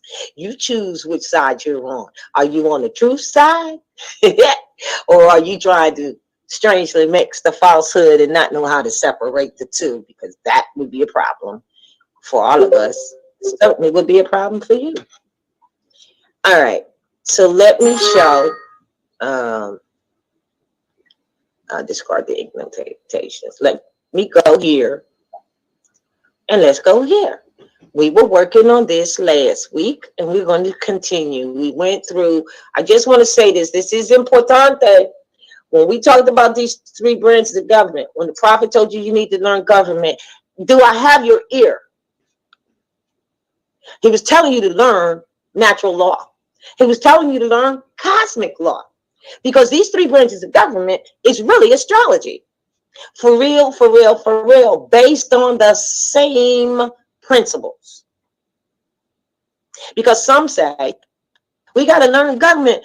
What did you say, Minka? Many said, you made it clear. Did the prophecy going to keep them around long enough to learn government or just start government? Yeah, could you clear that up right now? Because you already told them, he told you to learn it. The prophet said, I'm going to leave the European here long enough to teach you, how to run a government. Not start one, not recreate one, not go somewhere else to build one, not build one next to, how to run a government, because we already have a government. Anything to the contrary is notwithstanding. Why? Because it's abandonment. That's it. Absolutely. So, the legislator is equivalent to the cardinals signs of the zodiac. You know, like each season has three, and each of the three do the same thing. They bring in a season, they fix and immerse, and they flex out. So you have the legislative, as they call it, here in branches of government that are established so that there will be a separation of powers. That's why you're never going to have fire next to air on your astrology wheel, because the power would be so great that it would be all consuming. That's why you're never going to have earth next on astrology wheel next to water ever. Check it out, because of the same thing, because earth consumes and fire consumes. So separation of powers. The legislative is equivalent to the cardinal starting the season or that quadrant. There's three quadrants of 4. 3 times 4 is 12. 3 plus 4 is 7. On the 7 in order. So you got Aries, Taurus, Gemini for the spring. So when it's fixed, they call that supervisor. One is flexing out. They call those the workers. That are flexible enough to do whatever. They got the job. They're going to do whatever. Pay me whatever. They do the work. They are the water and the air, you know, kind of mixed together, which is why there's 2 branches of the government, Senate, the House, and the House of Representatives. That represents that as well. But let me just go to here. Legislative, executive, judicial. Start the season, immerse the season, flex out. And that keeps going on around that clock, around that wheel, that astrology wheel. And that is only, the wheel itself is an indication of a teaching tool to teach you about the universe and how that works, and the laws of energy and the laws of elements, which, by the way, the next class for Enlightened Asiatic with Sister Karima, who is the alchemist, CODGS, bona fide, meaning clock of destiny, gray seal, will be on elements. So you might want to be in that class. I'm really waiting to be in that class because, you know, I'm a student too. We all are students learning. So now we're talking about the learning of, when the prophet said, I'm going to teach, keep them around long enough for you to learn government. He's talking about you learn the rules of the universe. It's all encompassing. And that is what this government, which is really governmental, but that is what this was set up for. You saw it in the slide. 7 articles, 10 Bill of Rights, 7 and 10. I'm telling you, it's a spiritual document. It's the most spiritual document on the planet right now. Well, I won't say on the planet, but it is a highly spiritual document, and it's the longest standing. aside from treaties, of course, but it includes the treaties, so that is included with it. So he was saying to be around long enough to learn government was to learn the laws of the universe. How about that? For real, because that's what this is based on, spiritually. All right. So let's go where we first went, and we already gave you the branches of government. And we read a bunch. We did it in the first class, which is on Canaanland. Class 1 is on Canaanland Moore's YouTube right now as well. Let's go to these 9. We took it from 7 to 9, but with discretion. That's why it's up to you. Because the first thing that I said last week when we started was some people don't want to go to their mayor or their sheriff in their hometown because some of them will go there, put their stuff on the record, and then they would get accosted or they would get harassed. And then I said, well, it depends on if there's enough Moors. You got to figure out in your area how you want to do it. And why? Because if we say, notice to principals, notice to agent, and if you notify the State Department or the Attorney General level or the Secretary of the State, you really did notify them. It's on the record. It's notice to principals, notice to our agents. So you decide how active you want to be. And I would say that if there's enough Moors mooring out of their mama's womb onto this earth plane after being cut from the navel and become navigating elves on this earth plane, if there's enough of them there, then, you know, a lot of stuff wouldn't be happening. But because we're so divided and we, you know, want to do all this other stuff, we don't show unity. So divided, we fall. I ain't make that up. That's real. For real. And if you look at the Moors, like I've been in it 23 years, they're divided. So some people just don't want to be bothered because of the division. But guess what? You're going to be left to be looking your family in the face. Their families go. I think they're going to Ukraine right now. Took all their little Federal Reserve notes that ain't worth nothing. Tried to get them out before they became truly now worth even less than what they were. But you're going to be looking at your family in the face. All right. And you're going to have to be dealing with it because that is what uplifting fallen humanity is. So it's not about pointing fingers. It's about giving truth. And you deciding what side you're going to be on in terms of truth. Simple. Not somebody's opinion. I told you in the top of the show, opinions are nothing but growth. Knowledge in the making. So if you got an opinion and it doesn't have any facts to back it, or it can't be backed all the way to the wall, you can take it to this place or that place. Can you go to the wall with it? Can you go to the wall with it? Or are we sharing, or some people sharing the degree they just got yesterday? They graduated junior high, but they haven't graduated high school yet, nor have they graduated, you know, any collegiate degree yet. So what were you taught? So keep taking it, peeling it back, and find what? Find the source. And the source of each and every one of us being here is the womb, which is the womb of man. And I'm going to say again, because I really don't like seeing, especially with sisters not realizing the respect of their own womb and of their mama's womb and of the womb of this world, is that's where the first mooring came from. And if you stay on that, then everything else will make it take its place. If you don't stay on that, then you just jibber jabber. If you stay on like for instance, if you don't know the uniform commercial codes, you didn't go do class and find out that they were from what they saw us doing. We called it the law of the sea. See, there's a difference between the law of the sea and maritime law. And then from that, they created UCCs. And if you don't know that, then that's all right. Now you know, or go find it, you know, qualify for yourself and then share it. Rather than putting monkey wrenches in trying to confuse, because we got enough confusion. We take it to the wall. We take it to the wall. And reverse that it's law. And law is length, angle, and width. And the length, angle, and width of the cosmic energies that create us, because we are the law manifest. Peace and love. I don't want to break your train of thought. I just want to. Can you remind me just so we could get through what we need to before we open up, I want to touch something in regards to what you just said about can you throw it to the wall? I have something. Can you throw it to the wall? Yes. Yeah, I got something for that. Take that. You take that wall and reverse it. It means law. Can you throw it to the wall? All right. So here we go. The mayor is local, and its functions as a CEO of a private corporation. Period.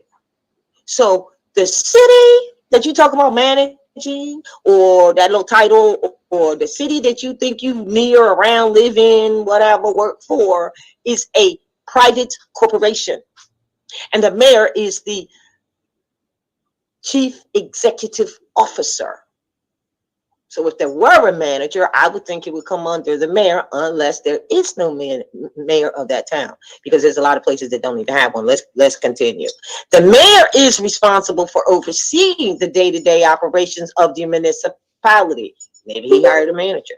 He or she oversees municipal employees, makes sure bills are paid on time, executes municipal contracts. Traditionally, mayors oversee a city's main departments, including the police, the fire, education, housing, and transportation departments, along with the top level management.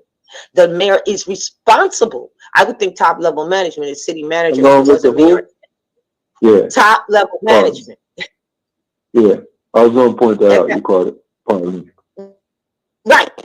So there's the city manager that would be part of the top level management, if they have that, unless again it's a place that just calls the mayor a city manager. Doesn't matter. These are the duties. The mayor is responsible for ensuring the policies and directions of the city council are implemented. The mayor manages the city council agenda and is the presiding officer over city council meetings. He has the sole power to hire, suspend, and fire all municipal employees, including the police, as they are municipal employees.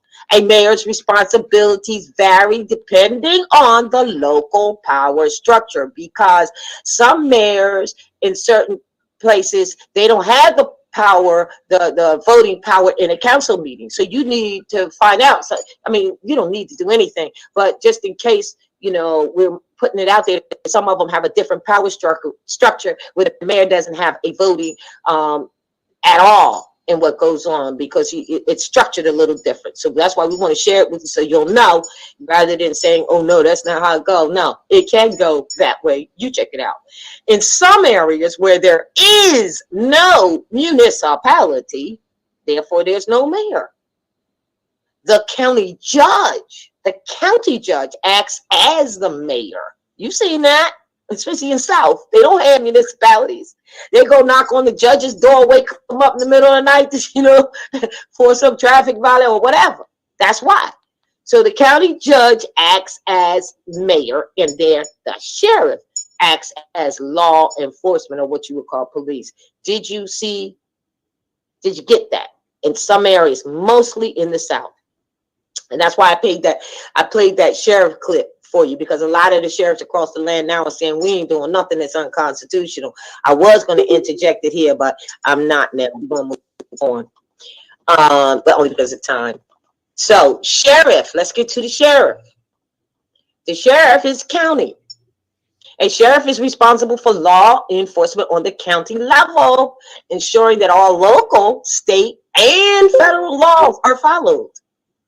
This is why we say, and Mink, you have said it, that if you're going to do anything at the very bare minimum, you would go on a county level as opposed to a municipal level. A municipality, by definition, is a Roman venue.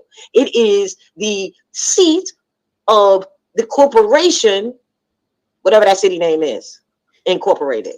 Their seat is the municipality, which means a Roman venue. So the county is where we said you would start if you were going to at bare minimum. All right.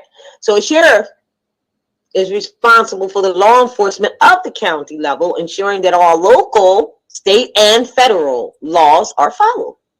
Now, don't get this wrong. This doesn't mean that the city is supposed to violate federal laws either, but they're so far removed from that. You see what I'm saying? But that doesn't mean that, because all of them take an oath to the Constitution.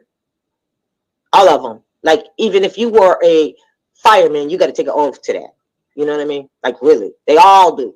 So now, the duties of the sheriff include keeping the peace, peace officer, collecting taxes, maintaining jails, arresting fugitives, maintaining a list of wanted criminals, and serving orders and writs. The sheriff also may be responsible for, or at least take part in, public forums on policing matters, as well as community outreach programs. The sheriff's duties carry out most of the law enforcement duties, while the sheriff, usually an elected official, manages their activities. So let's go to the governor, because that's state. So we went local, county, state, generally right now. Now the governor is over the whole state, y'all. That means he's over everything that goes on in the state, whether it's on a county level or a municipal level. Those are the agents of the agents. The notice to the principal, notice to the agent. Get it? So the governor, state, are responsible for implementing state laws. State laws, and overseeing the operation and functions of the state executive branch of government executing the law. As state leaders, governors advance and pursue new and revised policies and programs, executive orders, executive budgets, and legislative proposals and vetoes. The governor of a state has the power to grant pardons, reprieves, respites, or remissions of punishment, or to suspend, remit, or commute the sentence of any person convicted of any offense against any law related to a matter to which the executive power of the state extends. That's why you'll see movies and they'll say, we're seeing if we can get a governor pardon. Of the whole day. Yes. I just want everybody to take note. The description that the mother is reading out, only a few of those, from like the mayor to the actual sheriff, not the deputies. Remember that's two separate things. The sheriff is the top dog.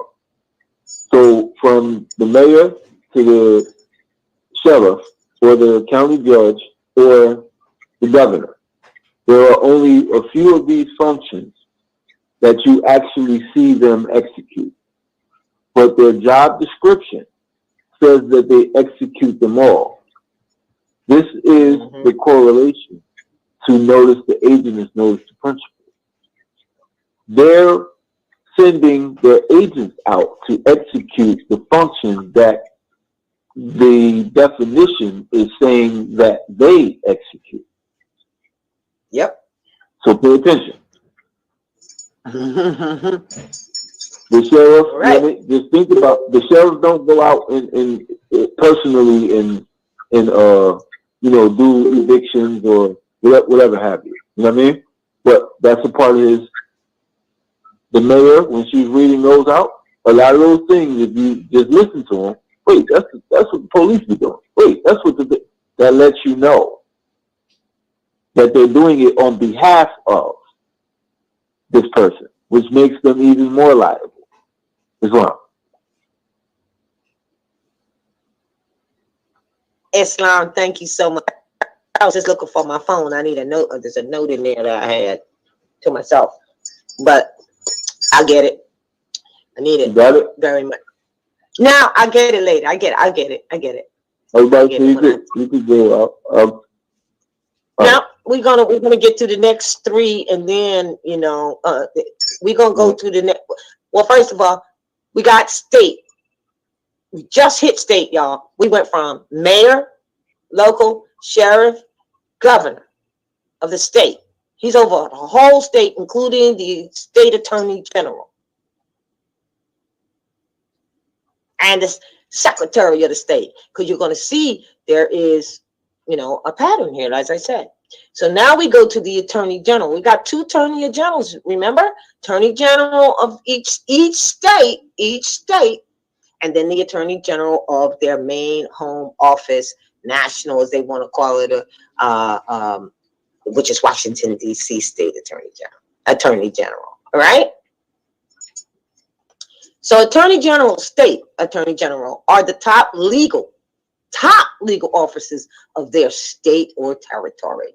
State attorneys general enforce both state and federal laws. Okay, all right? There's two constitutions, state and federal laws. Because, yes, go ahead. I'm going to get my phone while you do that. This is where the clause, be it whether you're proclaimed or not, this is where that clause comes in to challenge the constitutionality of a statute to the Attorney General.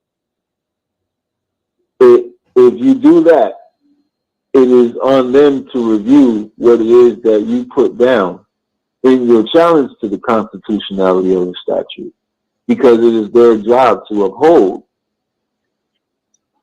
the federal demonstration as well. So if you figured out that not only does it go to the contrary, which is not withstanding, it's contrary to the Constitution for the Republic. If you figure that out and you know how to articulate it and demonstrate it to them, it is on them to render remedy by way of a favorable reply. That's a part of that demonstration. That's why it's there. Mm-hmm. So you have to keep those things in mind when we're dealing with these people. You have to hold them to their fiduciary duties. And that's one way to keep that Attorney General on their tippy toes and have that Attorney General keep their agents on their tippy toes. If there was no such thing as it, this is not what we made up. Go look at it. If you've never seen it, go look at it. There is something called challenging the constitutionality of a statute. That's right. It goes to the Attorney General. That's who it's addressed to. So it's their job to render remedies, because they know that some of it ain't challenge the constitutionality of how the police dealt with you during the traffic stop.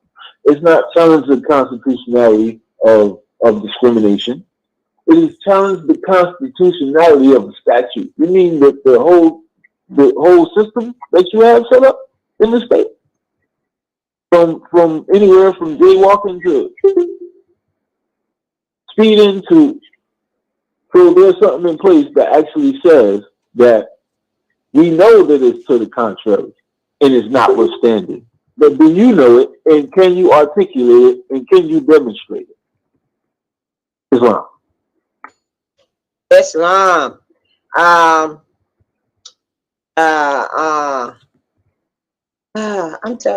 gonna tell you right now. Man, I'm sorry. Give me a second. Someone said they didn't get the link. The link is free and everywhere. I'm good though. Let's go. All right. So thanks for that. That's important. So Attorney General, State Attorney General are the top level officers, legal or lawful officers of their state or territory. State Attorneys General enforce both the state and federal laws because they are sworn to uphold the United States Constitution and laws, as well as the states. See, a lot of people don't know how to separate this. They don't know this. That's what the Supreme Organic Constitution says. Yep, y'all states can have a constitution, but as soon as you write to Article 6, as soon as you say something in there that violates the law, which the Constitution is really due process itself, then it does not have any standing. So there are over cases involving crime where the state is a victim, political corruption, and police corruption. cases of statewide significance where the prosecutor has rejected the case or asked for assistance, and cases where the prosecutor has been disqualified. Some jurisdictions have no local prosecutor.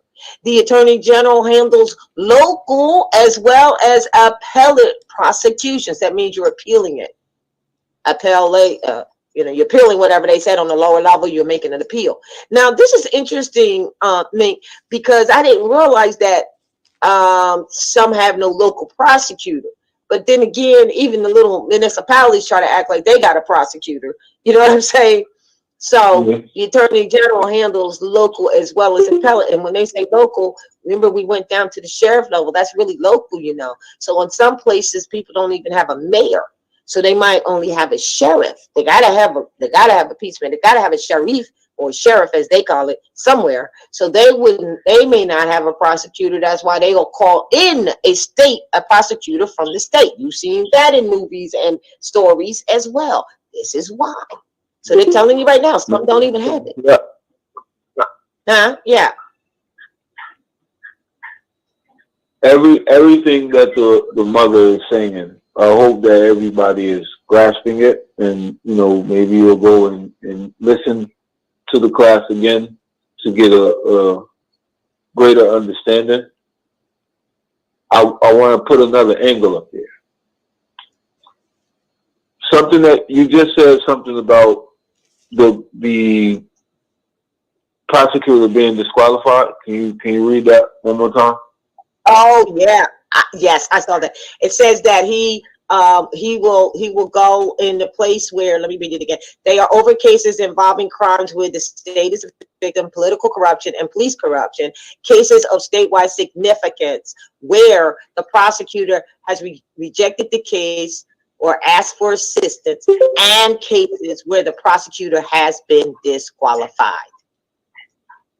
So what we have to really get out of that, demonstrating law the way that we should be demonstrating, should we have an issue, you don't leave that up to their discretion. You make him disqualified, him or her disqualified. From the beginning. Challenging the constitutionality of a statute disqualifies them. But if it was for them to determine, then it wouldn't be going to the Attorney General, it would be going to them. That's a disqualification. So you said something about corruption and misconduct? Yes. Prosecutorial misconduct. Because 9 times out of 10, what they're doing rises out of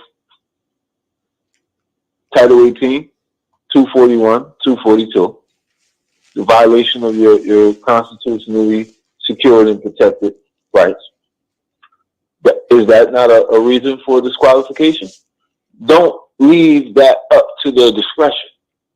So if you're doing a removal like you should be, then you're skipping past all of this. If you're going through a trial and error phase, or you're going through a scientific trying to figure it out phase, then take heed to what we're putting on the table now. The disqualification comes with you reaching above them to let them know that they're trying to enforce something, because the charges do not go past the police department or the local, whoever the local so-called law enforcement is, without the prosecutor picking them up. So at the moment that they pick them up and they try to bring you to court for them, etc., now they're going in collusion, in conspiracy to that same misconduct and corruption, which disqualifies them. You got to know these things and how to put all these things together. Yes, he's disqualified. He's trying to enforce an unconstitutional statute on me. How much more disqualification do you need? And then there's a conflict of interest coming out of that. You can't sit over something that I'm telling you is unconstitutional. That's where the challenging the constitutionality of the statute comes from on a lower level. And that's where us urging you to do a removal comes from. because you're sitting in their yard telling them how the rules are supposed to be. We know that it's true. We know it's right and exact. But you in their yard, you playing with their kickball. You do. They're gonna say, no, you can't steal bases today. If you want a third out, you can't steal bases. Or so whatever they could come up with. You in their yard. That's a conflict of interest. The same demonstration. That's why you're taking it to the Attorney General. Because you can't leave that. If they had honor and they wanted to be honorable about what it is, you would not have to demonstrate it in order to get to this point. There wouldn't be a statute that exists to usurp your divinely constitutionally protected rights. There wouldn't exist anything like that. So their agenda is not to honor you. So since we got that established, here we are. We're going to challenge the constitutionality of it. That takes you out of the park from the beginning. You're the one that's enforcing these unconstitutional statutes. Correct. So just keep these things in mind. It's home. All right, and now before we move on, I had walked away to get my phone. There's a question: with which clause, when you were speaking a minute ago, with which clause were you talking about to use? Pardon me, you talking about me or you looking in the chat? No, you. The question. I had walked away to get my phone while you were doing it. The question is, what? You're breaking up on my end. I don't know if can you say that again? You're breaking up. With which clause were you talking about to utilize? When? A few minutes ago, I had to walk away while you were discussing something. Oh, maybe that's what you're talking about. No, prior to that, before we got into the second part, the first time you was talking about the Attorney General, I had to walk away, and I don't know what the brother's talking about. You must have said something about using the clause. I tell you what, whoever sent this to me, resend it again so I can know what you're talking about, and I asked the question. Move on. I'm gonna move on because you don't know what clause. I thought maybe you're talking about due process clause, or I don't know because I had to step away, so I can't answer that. Mm-hmm. All right, so they'll send it back to me. Some jurisdictions, we said, have no local prosecutor. The Attorney General handles local as well as appellate prosecutions. They advise and represent their legislature. That means those who make law, who made up the law or the statute that they will call law, because they're mocking the legislative, executive, judicial. So they're legislative. When they say legislator, please y'all hear, they're talking about state legislator. They're not talking about the legislative department. When they say executive, they're talking about their executive department of their state. They're not talking about the executive branch of government per se. When they say judicial, they're talking about the judicial portion of their state. They're not, or Supreme Court, if they say. That's a good one. They'll say our Supreme Court. They are not talking about the Supreme Court. And I know we failed on that because I used to think the same thing, even with my lack of understanding prior to even getting into any of this. This was some of the part that I had to trip through myself or learn through. So when they say, right here, they advise and represent their, did you see it says their legislative and state agencies, and act as the people's lawyer for who? For the citizens, as well as assuming jurisdiction under parens patriae. In layman terms, Chief Justice of that state. Now, he would be considered as Chief Justice, the Attorney General would be kind of considered as Chief Justice of that state now, is a judge and an attorney is a lawyer. I'm sorry. I got it wrong. The Chief Justice would be the judge, or what we would call judge, and the attorney would be like a lawyer. But both have distinct roles to play. So either way, they're still only talking about their state stuff. None of them are any of that, but that's the role they're playing. And these are the duties that they do have, as Mink explained. And they'll pawn them off on everyone else. So in a way, you look at the Chief Justice, the judge being the Chief Justice and the Attorney General being the lawyer who advises the governor or the state or whatever. The Attorney General does. All right. Parents portray. Definition, in case you didn't know what that is, because that is what most people are under right now. And just because it says sovereign guardianship, I don't know what sovereign guardianship even is, but this is how they use it. Sovereign guardianship over persons that are under disability, such as minors and insane and incompetent persons, otherwise known as wards of the state. And there was a chat about minors. We can go into that later. Minor does not mean age. Minority has nothing to do with the melanin or color of your skin whatsoever. Parents portray. Words of the state. You're a minor. Peace. We went over that in class number 59. Yes. I just want to add on the end briefly. Sure. That last statement you said, otherwise, words of the state. Yes. Okay, just a continuation of that they didn't put up there for us, as the mother is saying in a nutshell. Let's put a continuation. Otherwise, 14th Amendment citizen. Otherwise, Negro, Black, and colored. Otherwise, African American. Otherwise, white. Otherwise, Native American, etc., etc. Period. Case closed. Can you add BIPOC on there now? Because they start trying to call themselves BIPOC. Yeah, that by Black BIPOC. people of color. Otherwise, all those things. Yeah, that's a new one. But just keep those things in mind while the mother is going over those things. And yes, when you're there, a part of that definition is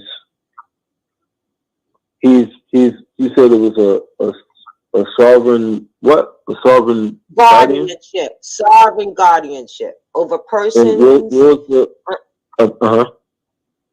Over persons under disability, such as minors and insane and incompetent persons. So we have to keep in mind that we're gonna science this just briefly, mother. We're gonna science this. We're gonna give you some homework to go take home. You should already know this, but if you don't, especially if you're young and yet unborn, how to break down what we're saying versus just taking it and running with it. Anybody that is proclaimed, anybody who is claiming to be other than themselves is incompetent. So we got that part. And the minor, of course, is anybody, again, who is claiming to be other than themselves. Then you have the last one was, ward of the state. That makes you that by default. So that's how you sign it, that part. Instead of just running around saying parental or I ain't no minor or I ain't no. There are different parts in that say the same thing in a twisted way. And it all leads back to 14th Amendment, legal, black, and color, et cetera, et cetera.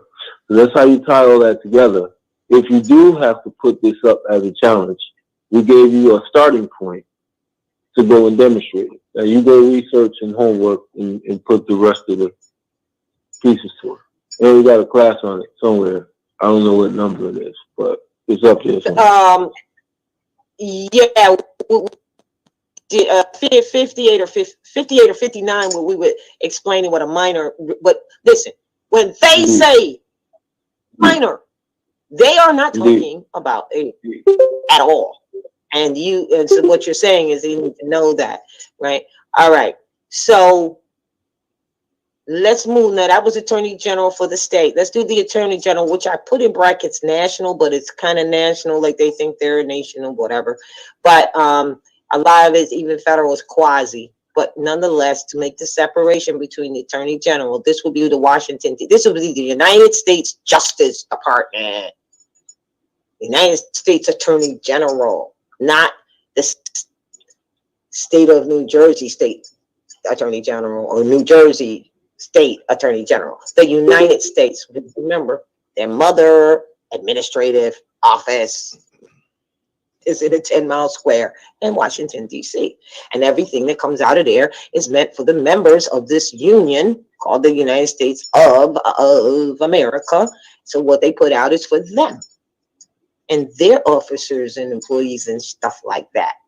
And those employees are usually officers. So the Judiciary Act of 1789, which, by the way, created the office.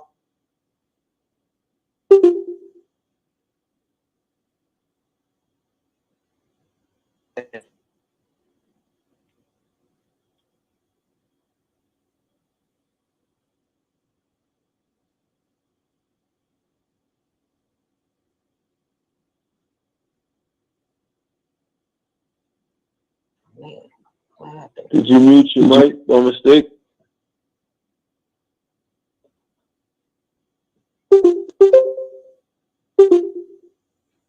Am I the only one that can't hear her? No. I'm back. It did a little glitch thing, but I'm back. All right, so let me start over again. Yeah, I'm good. I wanted to say that, by the way, yeah, we're happening. By the way, the Judiciary Act of 789, that's where we put it in one of the classes I had, where they said that if any of these venues that you know are not really courts, they're not judicial, if they use the term court, they can be fined. That's in the Judiciary Act, by the way. But no one knew that. Mm-hmm. So they would be telling you to come into court, come into court. Have you noticed they now tell you to come to a hearing?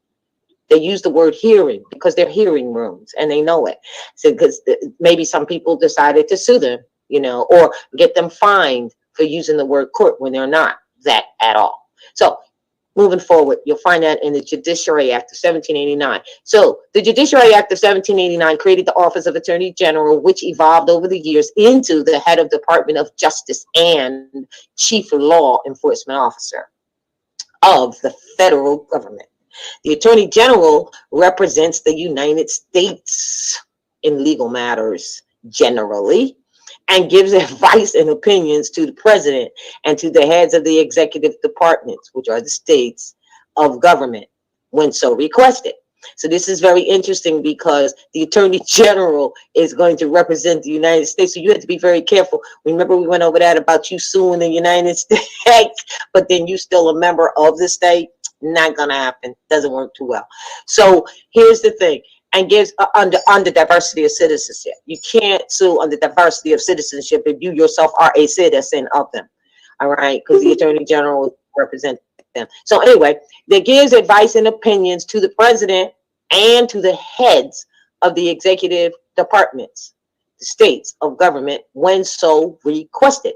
In matters of exceptional gravity and importance, the Attorney General appears in person before the Supreme Court. Since the 1870 Act that established the Department of Justice as an executive department of the government of the United States, the Attorney General has guided the world's largest law office and central agency for enforcement of federal laws. This is a huge law office. I'm sorry, I don't mean to laugh, but there you go. All right. So now we get into the secretary. Say that again. What? Go ahead. You have a comment on that? Because that's really what it is. No, I said you're pulling the veil off. Yes.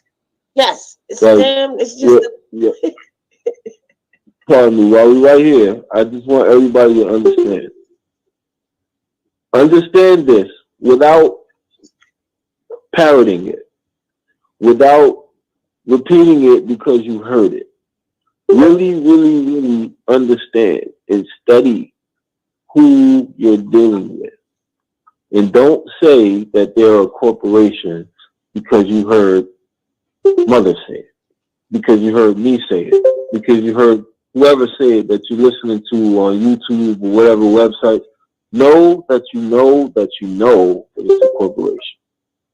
So when you tie in that you know that you know that you know that it's a corporation, what and how do corporations function when it comes to legal matters? They have a legal team. That's all these people are. The legal team for the corporation. It's no different than if you had a issue with Target, or an issue with Sam's Club, or an issue with your insurance company, etc.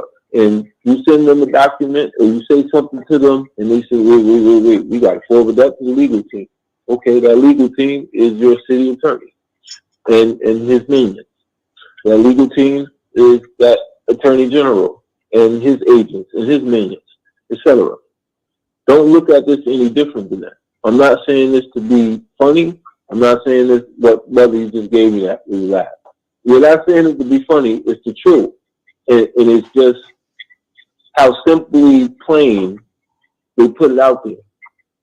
But the average person doesn't catch it or grasp it. That's their legal team. Every corporation has a legal team. Well, not every, you know what I'm saying. For the most part. Especially if they're a larger corporation or they do business heavily on a regular basis, week to week, month to month. They have a legal team. All right. So let's move on, and then we can have more comment, because we are now we just showed you the Attorney General for the state, the Attorney General for their mama office. All right. Washington, D.C. They call it federal or national. Now let's look at the Secretary of State. We're going to the state level. We're going to do the Secretary of State at the Department of State national level, or Washington, D.C. So the Secretary of State, the Secretary of each state, we're talking to 52 states now, is appointed by either the governor or the state legislature. That means they went to the meeting room and they appointed it. All right. The duties of the position are generally administrative in nature. Many are tasked with keeping state records. That's the bookkeeper. Registering businesses, to recording the official acts of the governor. Somebody please mute. Please mute. Please mute. Please mute. Please mute. Please mute. That right there, that sound right there, mute. Thank you. Many are tasked with keeping state records. That's the bookkeeper. Registering businesses, to recording the official acts of the governor. The office holder also often serves as the chief election official in their state. Administering state elections. That's why when they were doing all that revoting stuff, they had to do it in the state. Okay. Administering state elections and maintaining official election results. And the commissioning and regulation of notaries public, keeping of the official state seal, and certification of official documents. So that's why if someone wanted to be a notary public for the state of whatever, they have to go to the Secretary of State Department to be issued to be that. Now let's look at the Secretary of State of the Department of State. This was what Hillary Clinton used to be, by the way, at one point. And a lot of people get it all mixed up. They think that it's just foreign affairs. They did not read well. Secretary of State, Department of State, and this is on the national or the Washington, D.C. level, is a member of the cabinet of the executive branch of government who advises the president of the United States Republic in the conduct of foreign affairs and domestic affairs. In the Republican form of government, which the United States has by constitution law, the president is solely responsible for the control of foreign relations. These matters include and involves ministers, consuls, ambassadors and embassies, etc. Notice they're foreign. So you're on your own land and you're going to have a consul. You're on your own land and you're going to build the embassy. What are you telling them? You're telling them that you yourself think you're foreign, which is why you can just don't even sign the proclamations, because that destroys that point that you made.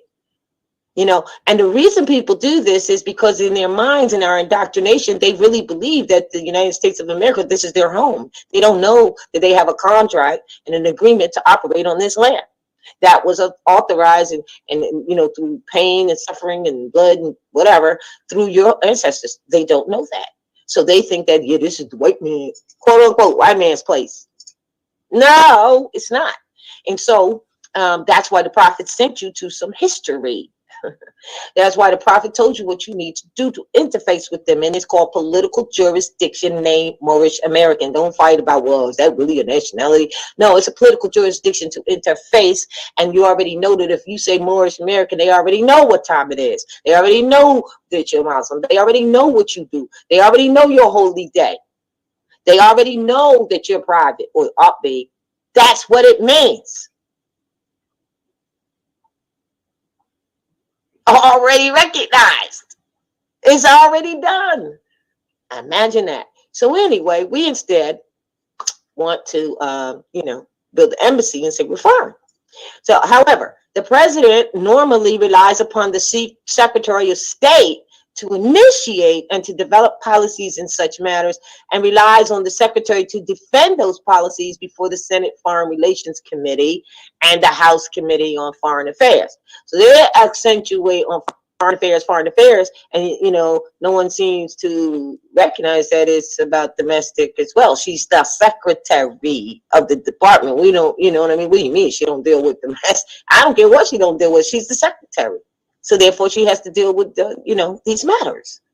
The Secretary of State deals with issues of foreign nations and domestic relations that the United States has. It is therefore befitting that the Secretary of State be made aware.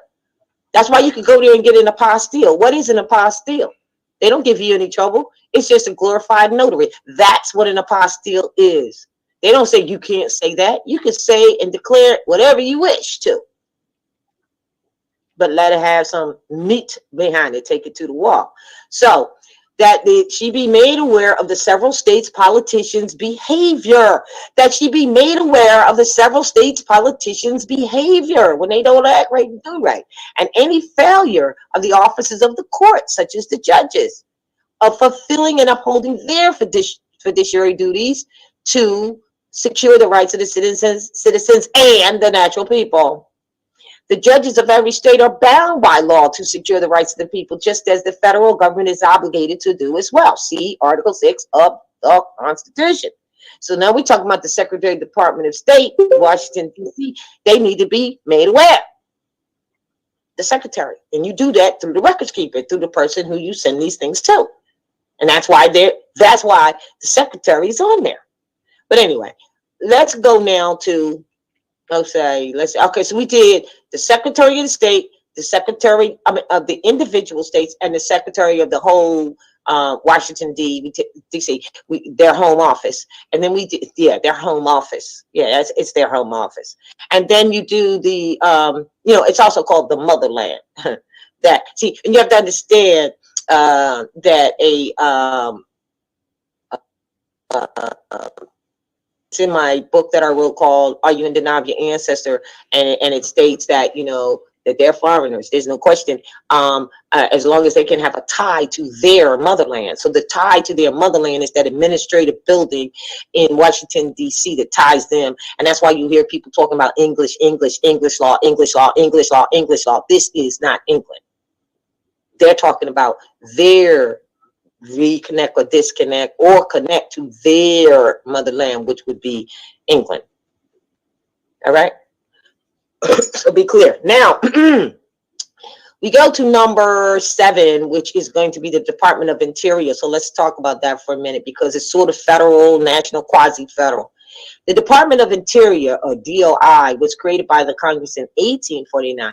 It is the nation's conservation agency preserving cultural principles. Their mission is to protect America's treasures for future generations. Now, you know they already came here, so the treasures were already here. They be covering them up sometimes, you know, or trying to. All right. So let me say it again. The Department of Interior is the nation's conservation agency preserving cultural principles. Their mission is to protect America's treasures for future generations, to provide access to natural and cultural heritage, offer recreation opportunities, honor trust responsibilities to American Indians and Alaska Natives. Now let's hold on. American Indians, they are a brand. Alaska is Maghrib El Aqsa, called Alaska. Those are the Aboriginals, which they all, for some people, what's the word we use, had to go into being Moriscos. Moriscos means you're a mixture, which was usually you were usually forced to convert to Christianity. Moriscos. That's a brand too. And that's a history. And you need to understand that. But isn't it interesting how it goes to Moriscos being forced to conform to being a Christian? So you're a Morisco. Again, read the Are You in Denial of Your Ancestors book. There's some information about that. I'm sure there's other books to read too. So these are brands. So that came under this is federal. We're talking federal, right? Okay, so they came under, so like for instance, federally reserved Indians. Now a lot of people want to be federally reserved Indians because they said, you know what, that we're tied in. No, that was a brand. And you're still under the laws or the rules of them, not your Aboriginal, Indigenous, free, birthright, primogeniture state. You're not if you are claiming to be a federally reserved Indian. Now, if you read Bill Clinton's 1987, I think it is, implementation of human rights, he makes it very clear that there is a difference between Native Americans, or what they want to call Native Americans, not the way they call it, the way we know it to be, Aboriginal, Indigenous, and federally reserved Indians. They're two different things. So if you subscribe to that, you're still under the jurisdiction. That's a fact. All right. So now it is the nation's conservation agency. All right. I did that. I'm sorry. Let me go down. All right. To the American Indians and Alaska Natives. Oh, look at that. Alaska Natives. How about that? So, you know, Alaska's part of all this. North, South, Central, Jordan Islands. Yeah. Proof right there. Proof right there. Maghrib El Aqsa. Responsibilities to island communities, conduct scientific research, provide wise stewardship of energy and mineral resources, foster sound use of the land and water resources. And you want to ask why you don't need to be writing it then? All right. And water resources, and conserve and protect fish and wildlife. Their work affects the lives of millions of people, from the family taking a vacation in one of the national parks to the children studying in one of the Indian schools. See, because the Indian thing came under this jurisdiction. So there you go right there. They're preserving all your stuff and they in the cut. Nobody on. What's that? Now let's go to this thing called Homeland Security, which is absolutely discretional, but I'll tell you why it's not, if we really want to bag this ability to travel. If we really want to do that.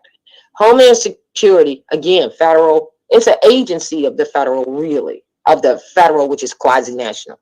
Homeland Security's authorization and responsibility is to secure the United States of America. That's not America. That's not Amarat.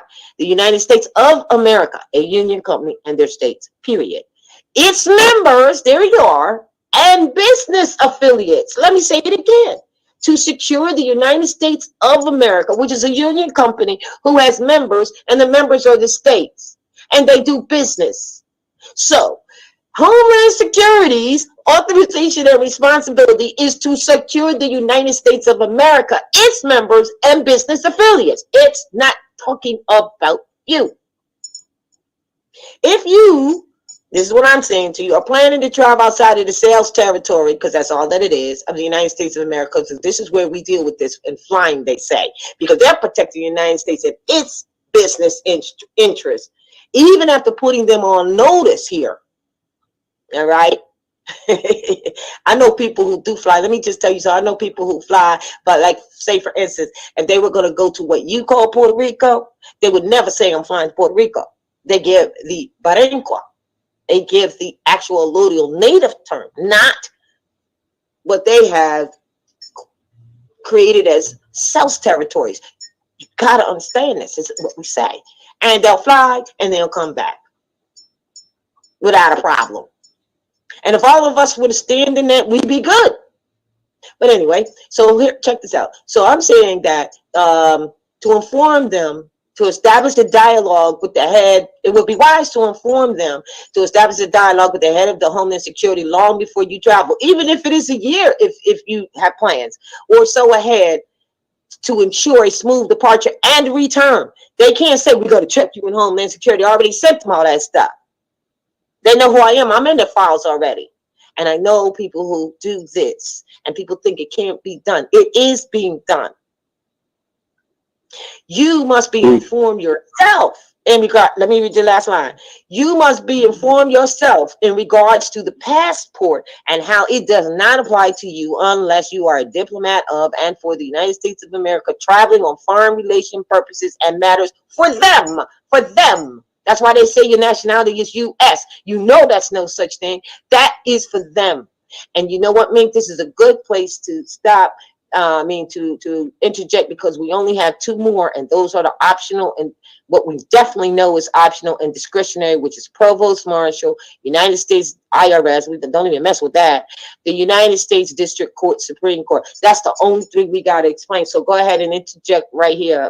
Just finish the ninth one. And that last point that you were making about basically making the road smooth before you travel. Yes. I just want to correlate to taking your place amongst the affairs of men, and establishing who you are with the families and nations and within society. There is demonstrations, there are demonstrations that they have where even if you don't have documentation, they'll screen you and see who it is that they're engaging with. Yep. To build the plane, etc. So with that being said, if man knows, he must be that which he knows. You're giving them a brief, and that's it. The ID is not you. The proclamation is not you. None of that's you. You're you. How well you establish that within society will reflect, because your trail, your paper trail, your spiritual trail, your lawful trail, etc., will reflect whether you have the documentation with you or not. They'll pull you to the side. Hey, look, wait, you got an expired ID. Oh, you don't have a license plate? Oh, well, you misplaced your purse. All right, come over here for a minute. And they'll run you through. You got to go there extra early because it's going to take a little minute. But they'll run you through a different process versus the ones that's coming in there and swiping their, or getting their cards, scanned, or, their ID cards scanned, etc. They pull you to the side. It might take a minute, but they're going to establish that you are who you say you are. So are you who you say you are, or are you who they say you are? This is one of the importances of establishing who you say you are. Mm-hmm.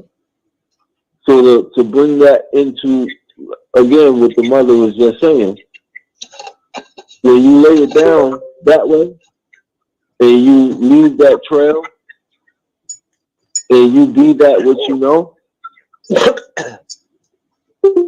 it won't matter if you do have. You could come in there with the proclamation. Listen, I sent this to us, a year ago. Blah, blah, blah. You guys should have this in your file somewhere. Oh no, we don't have. They're gonna probably maybe try to play a game. You got a flight to catch in 4 hours. All right, cool. So is there any other way? Matter of fact, I challenge you to go look on the website for those who fly. Particularly right now, or planning to. Well, look on the website. It tell you what they run you through. Well, if you don't have the traditional things that they ask for. Don't listen to me. Go look. And then you use your discernment based off of what I'm telling you from my experience and what the mother is telling you from her experience. You put all that together. We're not advising you to do it, just to do it. But should it come down to that, who you establish yourself to be when they go and they size up who you are standing before them versus what their records say, you should have blazed the trail hard enough, long enough, and strong enough for there to be no doubt or contradiction as to being that which you know. So I just wanted to lay that out while we were here. All right. Now look, I got the answer to the question that the person had asked about 950 on the civil cover sheet. 950. If you look at the, if you email me, I can email you the NOS, the No. nature of the claim. What? That's on Challenge the federal constitutionality of a statute. I'm sorry. Yeah. Oh, I'm sorry. I know what I was saying is we don't advise it because we want to encourage everybody to do removals. That challenging the constitutionality of a statute starts on a state level. It doesn't start up there. That's a remedy that they have up there, but you can actually do that on a state level. That's why I was making the point that they know already. Why is that a state level? Right. They already know. That's right. Because I had someone that said that they had an attorney and they were just in a position and they wanted the attorney to do it. And the attorney said, "Oh, what are you? We're not going to do that. No attorney's going to do that." As if they made it up or something. You know what I mean? Mm-hmm. But let's have that discussion. And we got 3 more to do. And then when this is done, then we can go into that because there's another question about that 950 as well. So so now that those are 9, and 2 of those are still discretional. I mean, it's up to you about the mayor and the sheriff, depending on how you want to move, whether you're ready to move that way in your area. Like I said, if we were all united as one, it wouldn't be a thing. All right, we're talking about we're gonna go somewhere where just Moors can live and plot out a piece of land for themselves. All of it is yours. Just be who you are wherever you are. You know, really. Anyway, that's the whole thing. There's a purpose that I came to teach you to be yourself. So now at this point, if you're going to join a group, organization, club, whatever, fine. Come in as a Moor, leave as a Moor. First, be who you are first before you start interfacing. So now, definitely,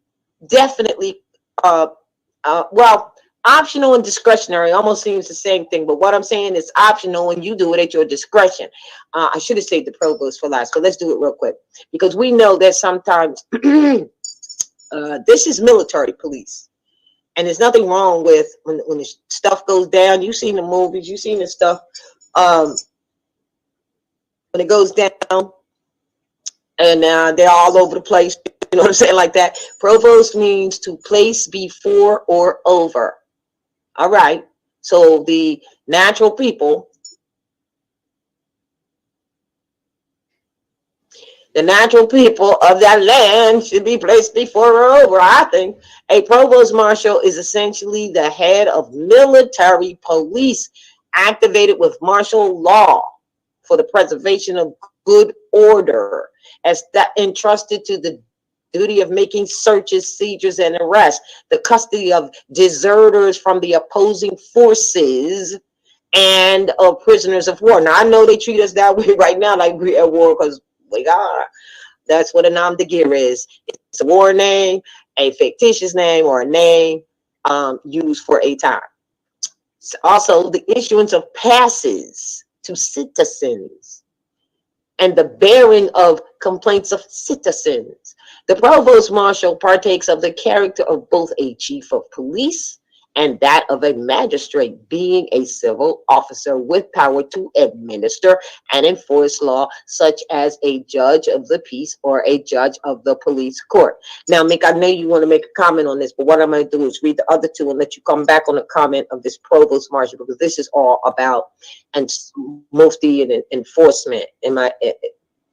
I'm pretty much sure of, but I want to read the last two because not much to be said about that. It is what it is, and because we're getting close, so this will be great, and we can have discussion on whatever. Let's see. Let me go to the United States Department of Treasury. I don't even like to say IRS. I think it's an algorithm on that shit. They start closing you down. But the United States Department of Treasury is delegated authority to manage what? The money of who? Of the United States Republic, period. Breathe that in first. Now, you already know that those debt notes, those Federal Reserve notes, are debt notes of the U.S., not you. So let's go again. The United States Department of Treasury, IRS, is delegated authority to manage the money of the United States Republic. The Treasury collects taxes from the citizens and businesses. Did you ever hear it say and the people, like you've been reading? It collects taxes from the citizens and businesses and pays out the debts, money, they call it, owed by who? The federal government. When necessary, the Treasury borrows money for the government. It also supervises the coining of money and the printing of debt notes. It has the responsibility to inform the president about the financial condition of the country and account for all monies collected from the people for the services in government. Because we are aware that most taxes are voluntary contributions, you need to see the About Tax page of our everyday publication site. Unless you have business otherwise, there is no need to contact this department. One would be very careful to open up any can of worms here. So on a case-by-case basis, if you have to, then you would learn to deal with that. And that's why these proclamations, if you read them, they used to be five different documents, actually 6, separately. And we had them on the site for what they're there for and for study, but you don't have to use all 6. So this is why we mentioned earlier about the religious liberty of conscience, which they call religious document that could be sealed, and that's it. And then you seal your mouth as well. But we forgot to mention that we mentioned it last week that some people want to just do a name correction to different companies, departments, or even go into the court and do a court-ordered name correction. And if you are one of those who want to do that, that's fine. All you would need is just the 1-page name correction, not the other 6 pages. No, you would not need them. And then we send, when we do the proclamations, now that they are being done, they're no longer being done in Connecticut.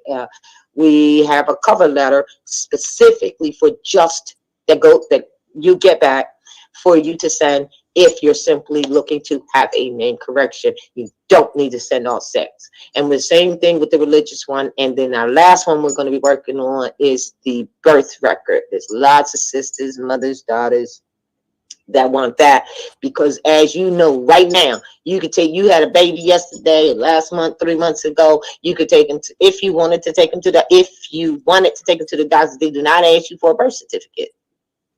So doctor records are prima facie evidence of a child that actually is living and breathing. So by the time that you are before the child is 5, you need to have that birth record. that until then. Same like with them. They say that by the time the child is 5, they want them to have an SSN. Well, that's what they say. So get that birth record before the child is 5. Don't be worried about the fact that you just had a baby last night or last week or last month or whatever, and you don't have that. You don't really need it right now. I mean, right then. But because, like I said, if you wanted to take them anywhere, no one asked you for that. Like that. So now the last one is the United States District Court or the Supreme Court. Now that was on there. That was one that really ought not have been on there. Let us tell you why by reading the description. I mean, let's just read it. The Supreme Court is the highest court in the land, and the judicial powers, other than Moors, because wherever Moors are, it's court, right? The highest court in the land, according to the constitutional law of the land, for these other people operating on your land.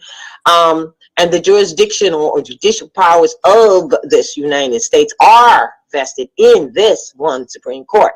The Supreme Court interprets the meaning of laws and has the authority to rule that laws passed by the Congress and actions taken by the executive branch of government, which is the U.S. today, are unconstitutional. The oath-bound obligations of all politicians, legislators, representatives, and judges, etc., are affirmed and checked by Constitution law.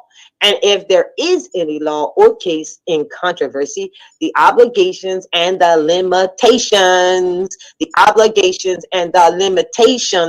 of the government and those holding seats in government are apparent and obvious. See again, Article 3 and Article 6. We call it 369. 9 is, if it isn't written in there, they have no that would be Amendment 9.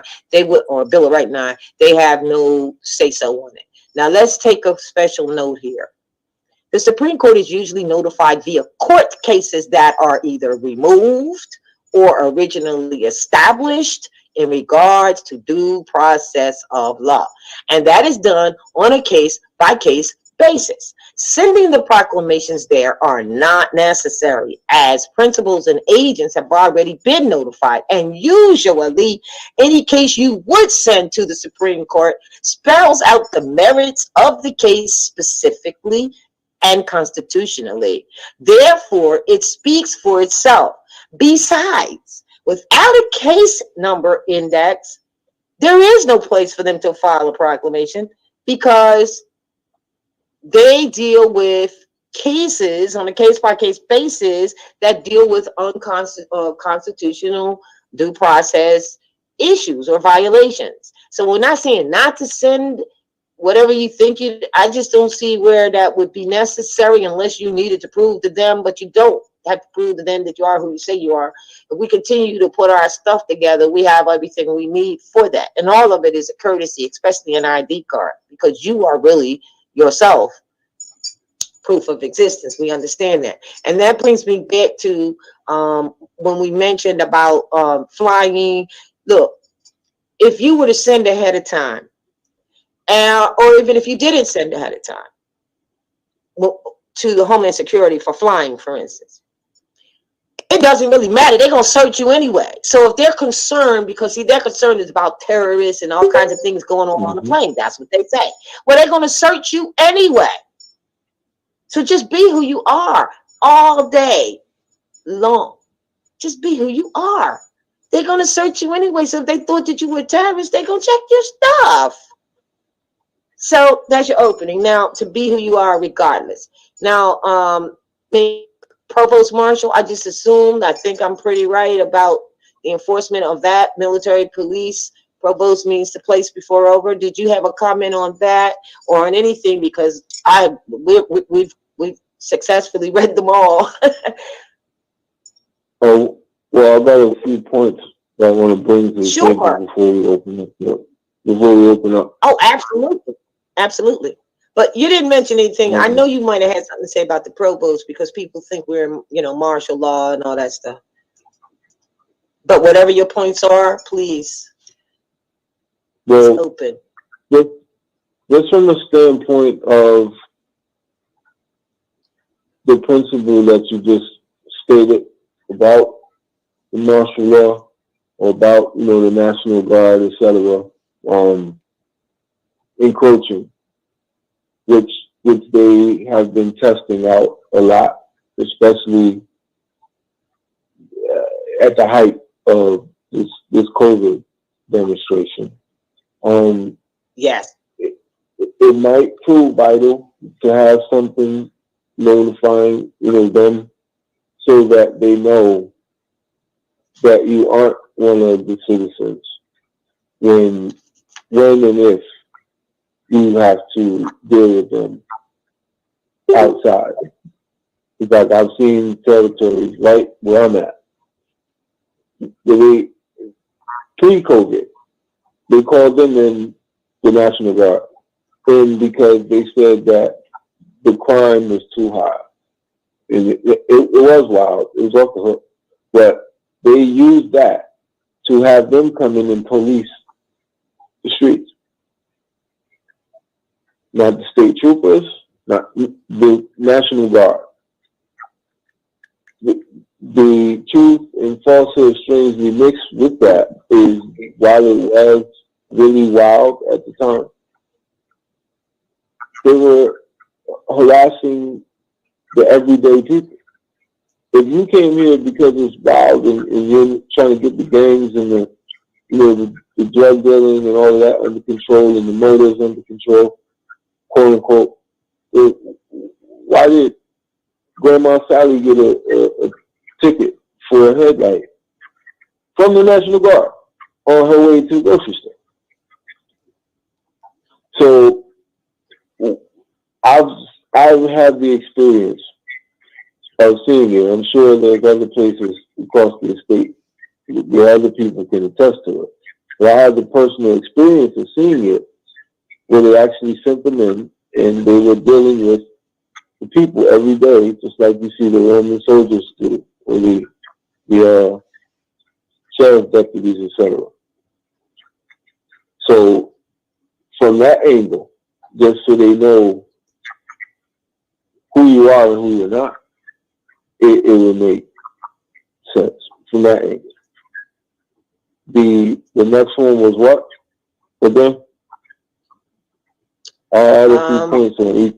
Oh, the IRS and the Supreme Court. Okay. Do you have the IRS in front of you still? Yes, I do. Can you read the beginning of that again?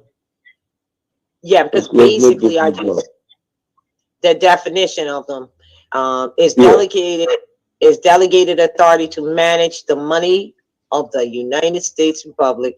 The Treasury collects taxes from the citizens and businesses and pays out the debts, money owed by the federal government. When necessary, the Treasury borrows. Okay, that's good. The Treasury collects debt. For who? Collects taxes from the citizens and businesses. Taxes. Yes. So now, citizens. Thank you. Mm-hmm. Are you a citizen? Because I said they collect taxes from the citizens. So are you a citizen? Are you letting them refer to you as a citizen? There's two folds to that. I got another one for you. Because some people are going to say, well, I got a business. I'm doing business. Guess what? Unless you acquiesce, the status of the creator, just like mother, is the status of the creation. So, tell it. Are you a citizen?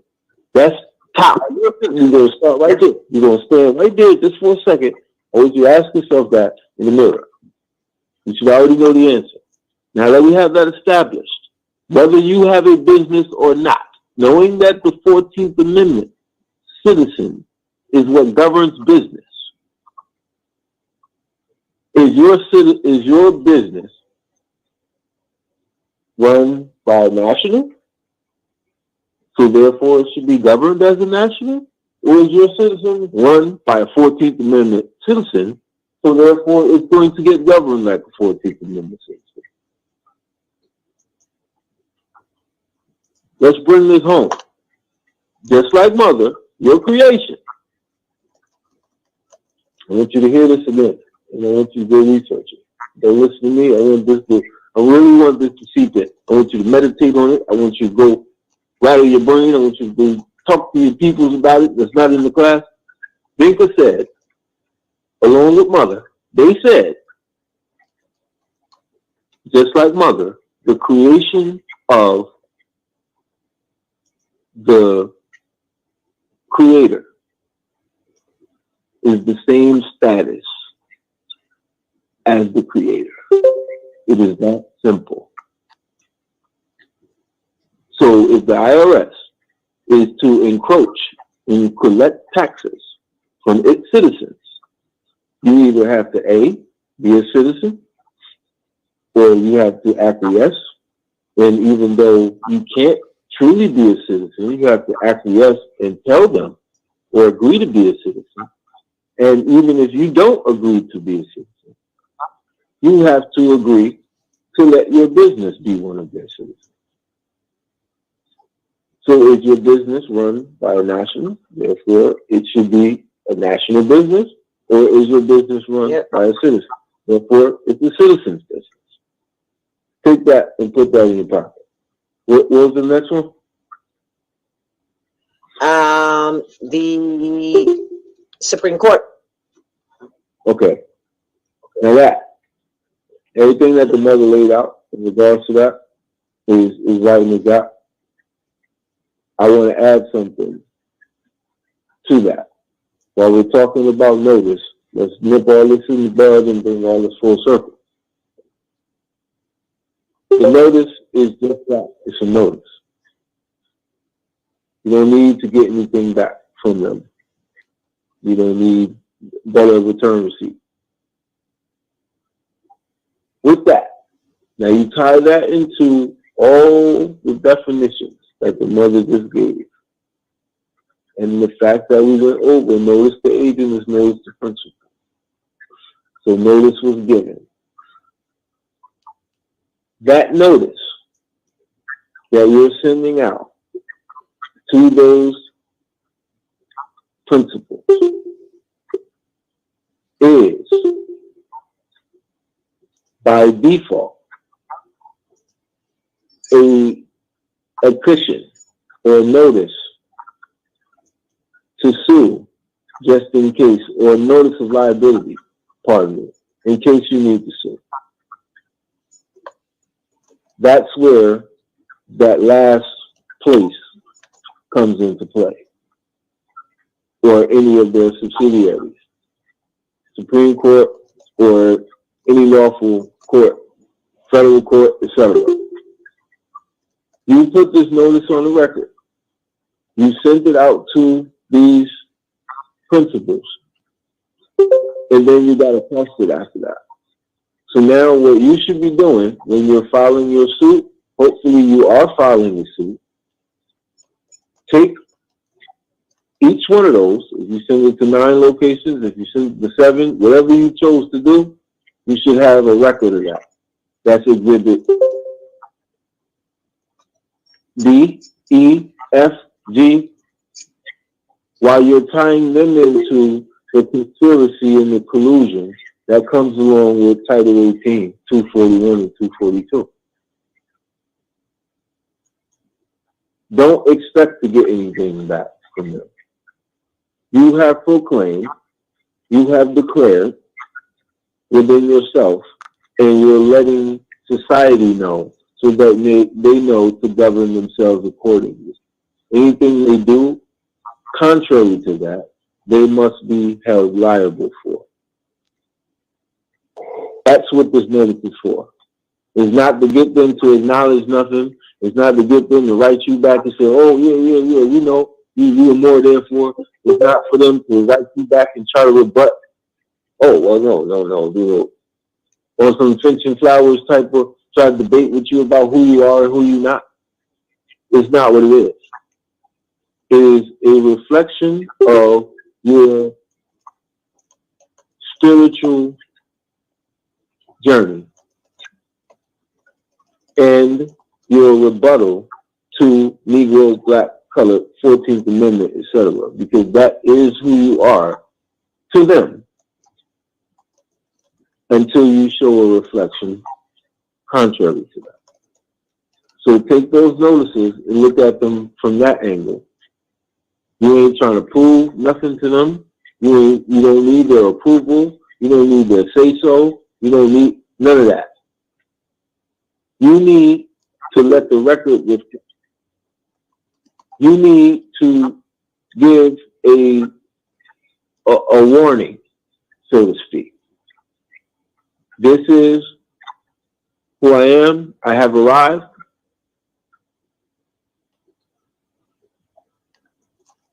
Anything that is contrary to what is outlined in how a national should be treated, how a non-citizen should be treated, there will be liability for it. And then again, like I said, you take those,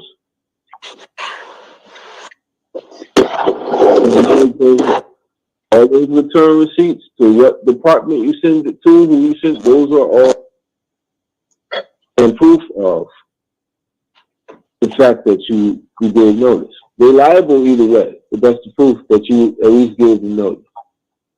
So you have the notice the agent is notice the principal, you have respondeat superior. That's the superior response. You have direct liability, you have indirect liability. The direct liability is them carrying out the functions that they were hired to do during the time that they did whatever they did to violate you. That's direct liability. That ties them in. We already know that. That's automatic. And see, they try to wiggle out sometimes, and they throw their buddy under the bus. If their buddy is doing something that they weren't hired to do, and it's not a part of their job description, now they want to say that they're not liable for them. Well, you are liable for them by indirect liability because they are still on your watch. So you tie all these things together and put that with. Okay, hold on. Somebody is scraping. Somebody is if they're cleaning up dishes. They need to do. I apologize. Someone is scraping as if they're cleaning up dishes. They need to do. That right there. Thank you. There it go. All right, go ahead. Go ahead. Nope, they haven't muted yet. They haven't muted yet. No, they're still scraping. Can you please mute? I'm trying to find them. Can you please mute? It'll be Alicia. Let me mute Alicia. Yep, that was Alicia. We're going to get on her later. Go ahead.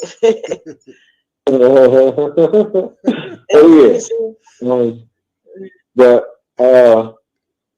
that's how that goes. So again, like the mother already said, if there is no particular reasoning for putting it at that court, then there's no need to send them anything. If you don't have something pending, there's no need for them to get it. They're telling you that in their description of what their functions are. And then briefly, we were talking about in the beginning, towards the beginning, about the ID demonstration. The mother already outlined that you can kind of compile different forms, quote unquote, of ID to substantiate what it is that you're trying to get across. So that's the importance of establishing as many contracts as you can in your new name, like the prophet stated. You can, I mean, you don't argue with whether the legal due process part has come into play or not. You know, they try to use that as a leg to stand on. But you're going to tell me that whether if I'm renting or if I'm the one who is doing the renting, I got a contract that way. I got a contract wherever I do business at. I got a contract with the library. I got all these things reflecting who I say I am. How are you going to argue with that? That's one of the importances of doing business as who you say you are on a regular basis. That establishes you being who you say you are. Life insurance is another demonstration. For the sake of argument, you know, we try to keep things as holistic and naturopathic as possible. But for the sake of demonstration, a medical record is a part of that identification process. You gotta go around the elbow to get to the thumb sometimes. Just keep these things in consideration. All those things establish quote unquote identity. And the last thing, and I'm gonna move out of the way. The mother spoke about throwing something against the wall. I couldn't wait to get to that. Okay. There are 7 methods. We know there's more, but there are 7 main, I'll say main methods of scientific demonstration. And that's very key because the prophet called this the Moorish Science Temple.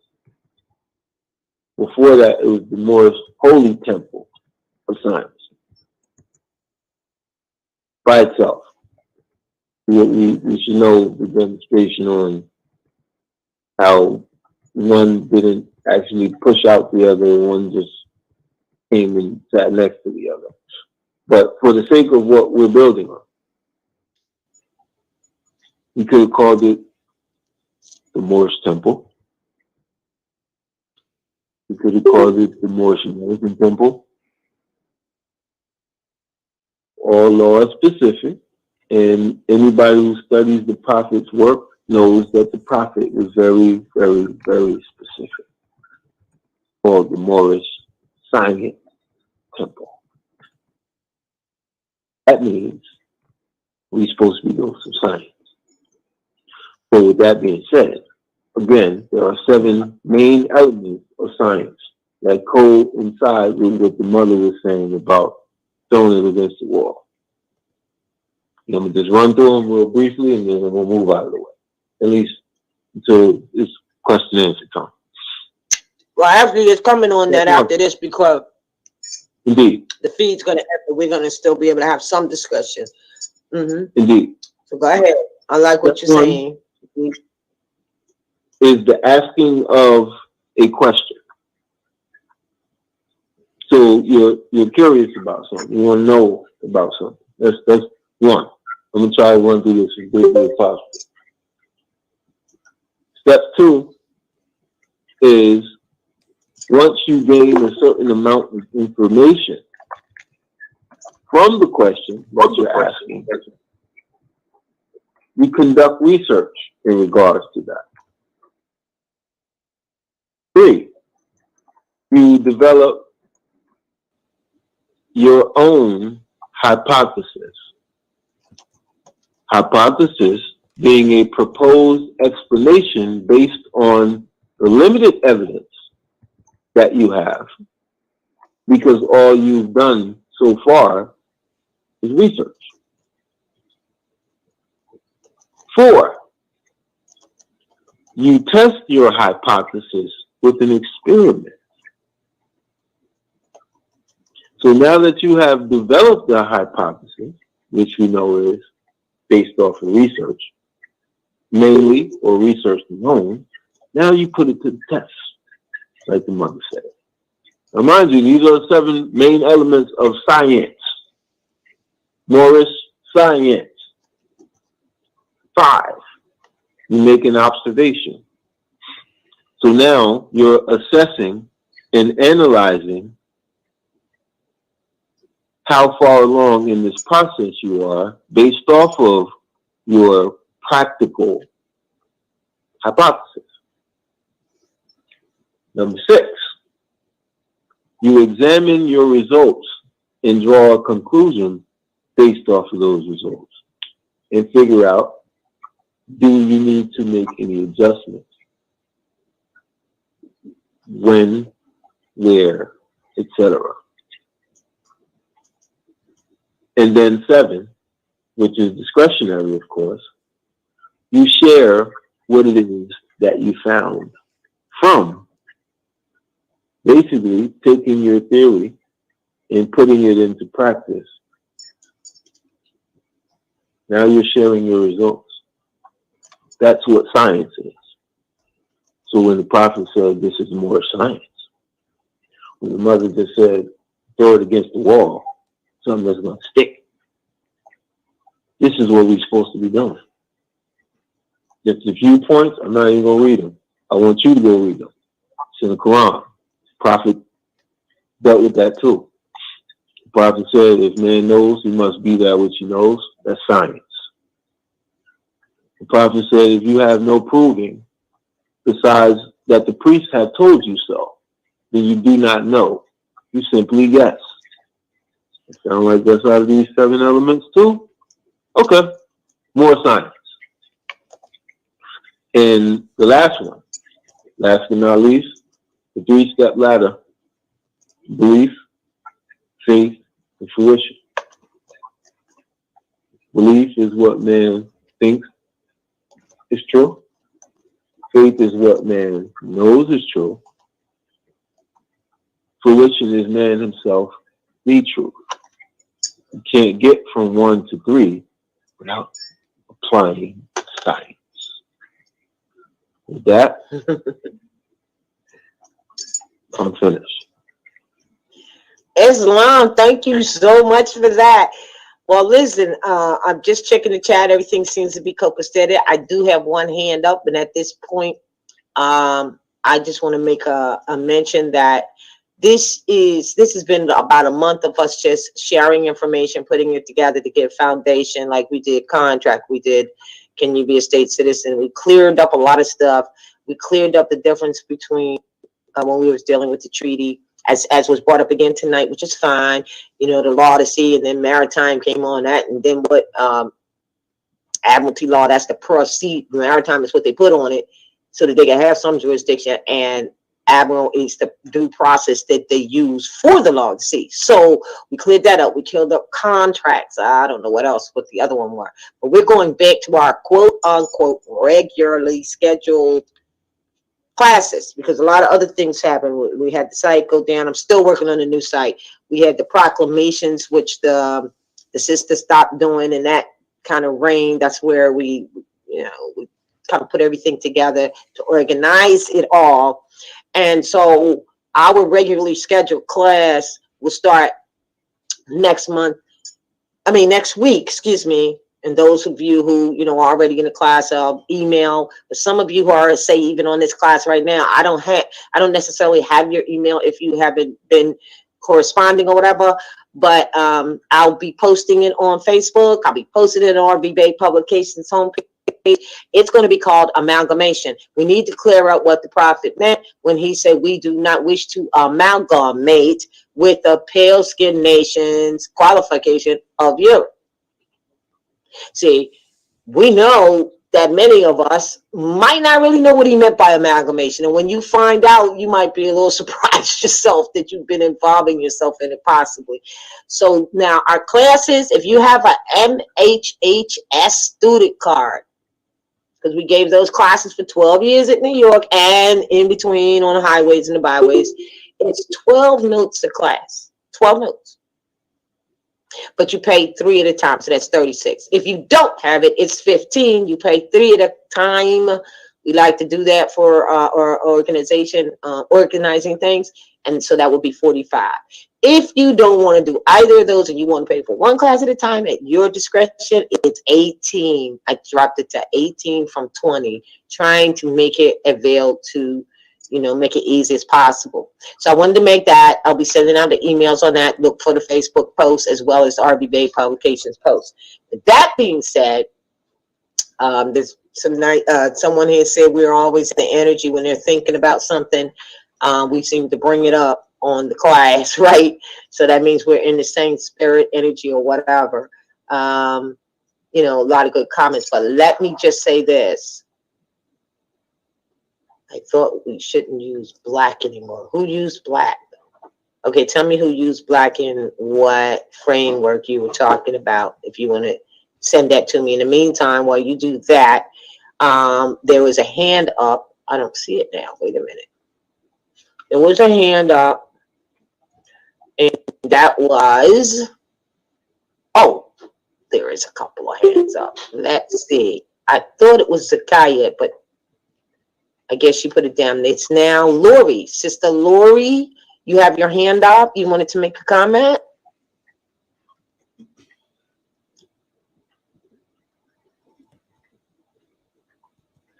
Your mic is not on if you're talking.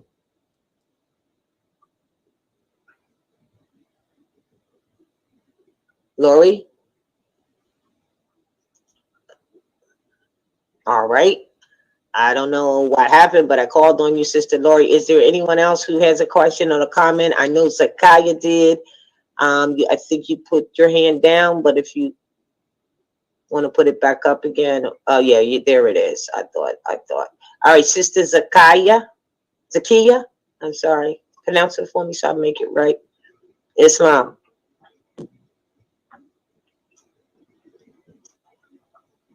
We can't hear you. All right. Peace. Are you there? Is this Sister Lori or Sister Zakiya? Hi, it's Lori. Oh, peace, Sister Lori. Peace. Hi. You had mentioned that good evening. You had mentioned that there are several classes that went on. If we missed some of them, if the recordings of these classes, how can we access them? Well, for right now, leading up to where we are now, the last 3 or 4 classes, maybe 5, you can find on Canaanland Moore's YouTube page. I'll be back. Publications and presentations. All right. Otherwise than that, you can go to RV Bay Publications, and there are some other classes that we have already completed rendering. We're kind of behind in rendering, so we have a lot of them, but you can find some there that you can obtain digitally through our ordering process on RV Bay Publications. I'll be posting that up with the direct links, because on Facebook, they have the direct links there, but they are also on the homepage of RB Bay Publications. You'll see that information on how to get them, and they'll be posted up on, or how to get directly to that particular catalog area or product area will be posted there. But for right now, go to Canaanland Moore's YouTube channel and you'll see the past 4 or 5 classes, maybe more than that. One of them was called Setting the Record Straight that we actually did about 7 months ago. So that's older. So you'll see them on there for now. Okay, you said a little too fast. Could you repeat a little for the website? Sorry. RB Bay Publications. No, not that one. The one that you just mentioned. Canaanland Moore's YouTube. Canaanland Moore's YouTube. Okay, thank you. Canaanland Moore. Got it. YouTube channel. Thank you. All right. And then if you have any questions other than that, you can email me directly at I'm going to put it in the chat right now. All right. Okay.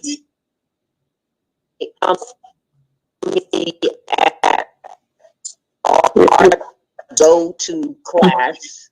You're cutting out. Let me put it in RV Bay. Go to class at G Okay, hold on. I'm putting RV go to class at gmail.com. All right, I put it in the chat. RV Bay go to class at gmail.com. Thank you much. Thank you. All right. Thank you. Thank you, sister. Corey, yes, peace and love. Is there another hand? It was Kaya. Let me go back. Let me see. Hold on. I gotta look at a couple things. Oh.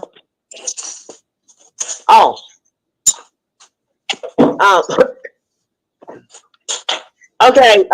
So the person who said to me, it was in the beginning, the guy lifting up Black and Indigenous people. Oh, this is his first time here. Somebody stop scraping, please, please, please, please mute stuff. All right, brother, that sent me that. No, he was making a mockery of it. I wanted to know what BIPOC meant. Was it BIPOC? Yeah, BIPOC. BIPOC. I have been doing this for 23 years and I have never seen what BIPOC was. So he explained that the BIPOC is Black Indigenous people of color. We were actually mocking it. We were not supporting it. It's a new thing that has come out now called BIPOC, that new group of people that they, rather than call themselves who they are, be who they are, and honor their foremothers and forefathers, they will be any and every other brand that someone wants to put on them. So right now it's BIPOC. That's what they stand for. So please be clear, we were not supporting that as the way to be. I was trying to find out what it is. Now I know. Because people will be everything except for who they are, which is the reason why this whole movement exists here, to uplift fallen humanity and to say that, to teach people to be who they are. They'll follow anything except for those clear-cut footprints. So I'm a little surprised that there's a new coin or brand called BIPOC. I'm glad I cleared that up because he thought we were supporting that. No. And thank you, Waiting For, because that's all I got on you, for joining and always wanting to be joined up with the classes. We just sharing it. Honors to the mother, Minka, Granshi Cujo. All honors and faithfuls for the works that are done and continuing to be done. Yes. Oh, when you're done, why you got BIPOC there? Black Indigenous people of color is a new brand name that we have to cut down now. I was answering you when you questioned someone talking about black. I knew that's what they was referring to. Oh, all right, yeah. So that's a new one, and if I may, standing jazz it may be, but all of that comes from these different groups that are being, how you say, co-empowered with those trolls that want to control any type of gathering that, trying to do something itself and get back to the earth by the nationality. And, they cause confusion in the group in terms of different names and then try to come up with something other than that strong coffee. They don't want the meat out there, so they wind up convincing enough people in the group to say, okay, we'll call it this. And so you get something like BIPOC. Islam? So why can't they be in a group? Why can't they be in a group and be who they are and then still have a group? I mean, well, because they planted. So BIPOC, huh? Because they've been planted to distract the progress and the true outcome. The same way for years we've had different groups that were set up to do the good, but only turned it into dead end goal plans. So even when efforts were put forth, there were always distractors to take away. You know how they say one step forward, yeah. two steps Yes, back? I understand. Yeah, I failed to mention that, right, there is the infiltration coming in that intended to do so, to mislead, misguide. That happens all the time. All the time, right? Yeah. There was, Yeah. is anyone else getting a lot of static? No, we're good now.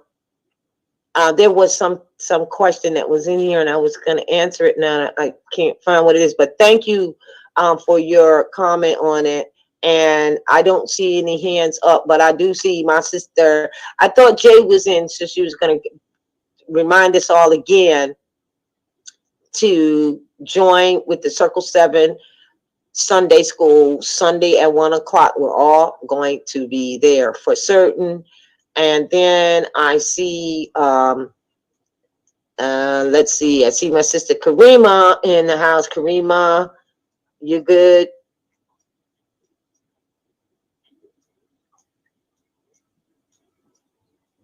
Peace. Excellent. Yes. Yeah, Mother Karima's online. Yes, peace, Yes. Brother Mika. Love, love, love, love. Much love. Great Here's class, to you. great class, great class. This is like silver platter right here. Silver platter. Thank you. Yeah, once we get it straight, we'll be like gold, right? Won't we? Absolutely. We eating from the silver platter right now. Don't even know. But see, that's how I feel. We think, in fact, it was Mika who brought it to my high attention. He said, you know, that Sister Karima is teaching adept stuff in that class people might not know of. She's doing it in a simplified manner. And then, you know, you talking about you going to be dealing with the elements this month coming. I'm like, I Yes. can't wait. Yes. Absolutely, yes. So we went from the governmental. Those Yes. are two great classes. Thanks for everybody that joined those. We should have both of those rendered soon. But the next is elemental. So looking forward to that on this platform that Mother has so graciously provided that we can get the information out. So yes, you already took the lead out. So this is silver platter tonight. I like that. Yeah. I like that. Hopefully you got the lead out. Yep. All right. Peace and love. Thank you. Thank you. Peace and love. The food has left the dock. Yes, indeed. Anyone else? I don't see any other comments. If you have anything else that you need to ask, rbbaygotoclass@gmail.com. In the meantime, I'm just going to check to make sure there's no hands up. And then with that, we're going to close it out for the day because we are ready to, let's see if there's any hands up. Let me go to the people. And, oh, yeah, was Zakaya? I keep seeing your hand up, but then it goes out. Are you having a problem? Zakaya? Oh, here's another hand. Question. Okay, I see. I have two hands. Can you hear me? Excuse me, who's this? Saladin. Who is this? Saladin, hold on. Oh, I was just getting ready to. Yeah, your hand is up, and then I got another. Oh, is that Elisa Day? Yeah, it is. All right, Saladin, you were next. Yes, and then Elisa, and that's it. You can hear Go me? ahead. Yes, Can you hear we can me? hear you. Oh, okay. Yes. I have to do I'm in a case right now, and I've learned that it's the best for me to do my declaration proclamation in this instance because it could help. And so I'm going to go ahead and do that. Now on the writs and stuff, they have the territory and stuff like that. There's what would I put in Oregon? Because there's like, they say, where was that? It's, I couldn't remember where that was. It had it written down.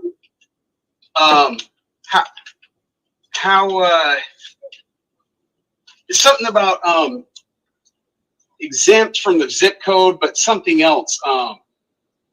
I've just seen other writs. They have I'm like gonna tell you right now. territory. No, go ahead. If you finish talking, I'm going to show you something. I'm going to pull up something for you real quick because I know that, like you saying that I'm going to do this because it's going to help me with my case. That may not at all be the case because I was about to yeah, I know you were. I know you were because I'm gonna find this thing for him. Go ahead, brother, while I look for this. Or Mika, if you Okay, don't yeah, mind. they're just they're playing really dirty games because They always do. Huh?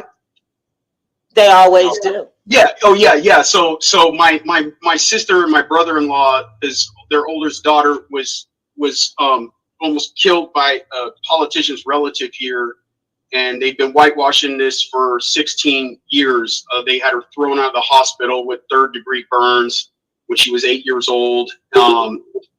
Burned at these people's home, and had her thrown out that night at the hospital when her parents took her there.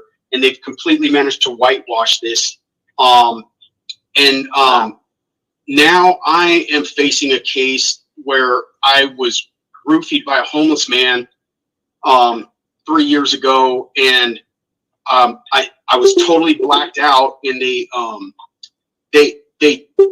took me to the hospital at the arrest, and that's because everybody saw it as a medical emergency, and I was completely blacked out. I don't to this day remember anything that happened, but I found out just recently that looking through the toxicology report from the hospital, which no one told me, even my own public defender didn't tell me I was taken to the hospital first.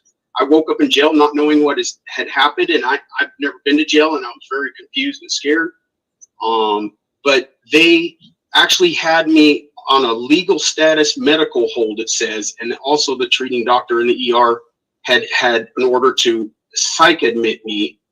And yet the police somehow, I guess, kidnapped me and took me to jail. And then I've also found that the first paperwork generated by a judge that next morning was forged. He forged my signature on the probable cause document, and that generated an arrest What we're warrant. going to say to you, it's not what you know. It's not what you know, it's what you can prove. So it sounds like you found all of these things. And because otherwise than that, if you say, I can't remember, then your validity is lost at that point. Sounds like you need to, I mean, I don't know what we could tell you here, because whether you were, whatever your nationality may be or whatever, it sounds like they did some things that need to be ferreted through. You need to write down first and foremost what we call a cause of action. And that's for your benefit and for anyone else who you would ask to assist you. It's like, we don't know what happened, and sitting here on this line and saying this, that, and the other. All of us need to do this, be able to write down, call it a deposition for yourself. It's really called the cause of action. Everything that you know that happened. When you go to ask someone to assist you or whatever, they can read it and know what happened. All right? Okay. So email at rvbagotoclass@gmail.com, and we can, maybe go a little further talk a little further, like email and leave your phone number or something like that. All right? Which email? Which email? RV Bay. R as in Robert, V as in Victor. No, R is in Royal, V is in Victorious. Bay, BEY. Go to class. Okay. At gmail.com. Okay, cool. All right, brother? Okay, thank you. Now, before you do that, you brought up this issue, so I got to bring it to the forefront once again. The national domicile is the whole, for instance, continent. It cannot be divided into what they call territories of states, or that would make it quasi-national, which is why we're telling people be very careful about that. because in the definition of what a national domicile is, it says it is the domicile of one who is considered as being within the territory of a particular nation and not with reference to a particular locality or subdivision of a nation. Quasi-national domicile means one that involves residence in a state, period.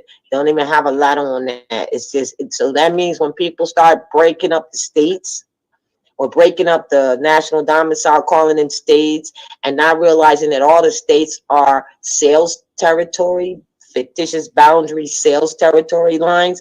This is your national domicile, North America. Some people even go as far as putting the longitude and the latitude to determine exactly where something happened at. But it is your national domicile. Some say ancestral estate, but definitely national domicile, North America. If you were in South America, you would say national domicile, South America. If you were going to say, they always get jurisdiction by saying on 5th Street, you were speeding on 5th Street in the city of Chicago or whatever. You could say, I was traveling on my national domicile / ancestral estate.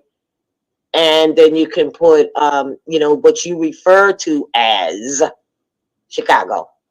So if you don't have all of those things together, don't even try to talk that language, because they'll knock you right out the box. Like, in other words, we tell people, just if you got an issue today and you didn't know, and I'm not saying this is you, but if it is, you got an issue today and you didn't know anything today, but you got an issue tomorrow, you're not really prepared to do that. You're not. But what you want to do, what you might want to do is, in some cases, we tell people you might have to get an attorney to present your situation so that you can have time. At least they can postpone things quicker than you will be able to at the moment if you are in the 11th hour. So then you could do that. You can always fire them later or whatever, but you might need that so that you can get some things together. But for anyone to say, well, we'll help you when we don't know what is going on, your obligation is to write down, brother, because even if you went to a lawyer, attorney, whatever, they're going to call you into the office, sit you down, have you tell the secretary under a dictator machine what happened, and then she's going to type it all up or whatever, digitally record and type it, and then they're going to look at it and say, oh, I see what happened. Oh, all right. Oh, well, here's the point. They did what? Like that. So we need to regard the same thing when it comes to trying to share or ask for assistance. You need to write down what happened to the best of your ability first, and then share that. All right? Okay, thank you. Okay, I'll send the email. All right, peace and love. Now, thank you, brother. Thank you. We have, yes. There Minka may have a comment of advice also. Definitely, yes, Minka. Well, again, this is not saying it's you, but if it is you or anybody that's on this line or that may hear it in the future,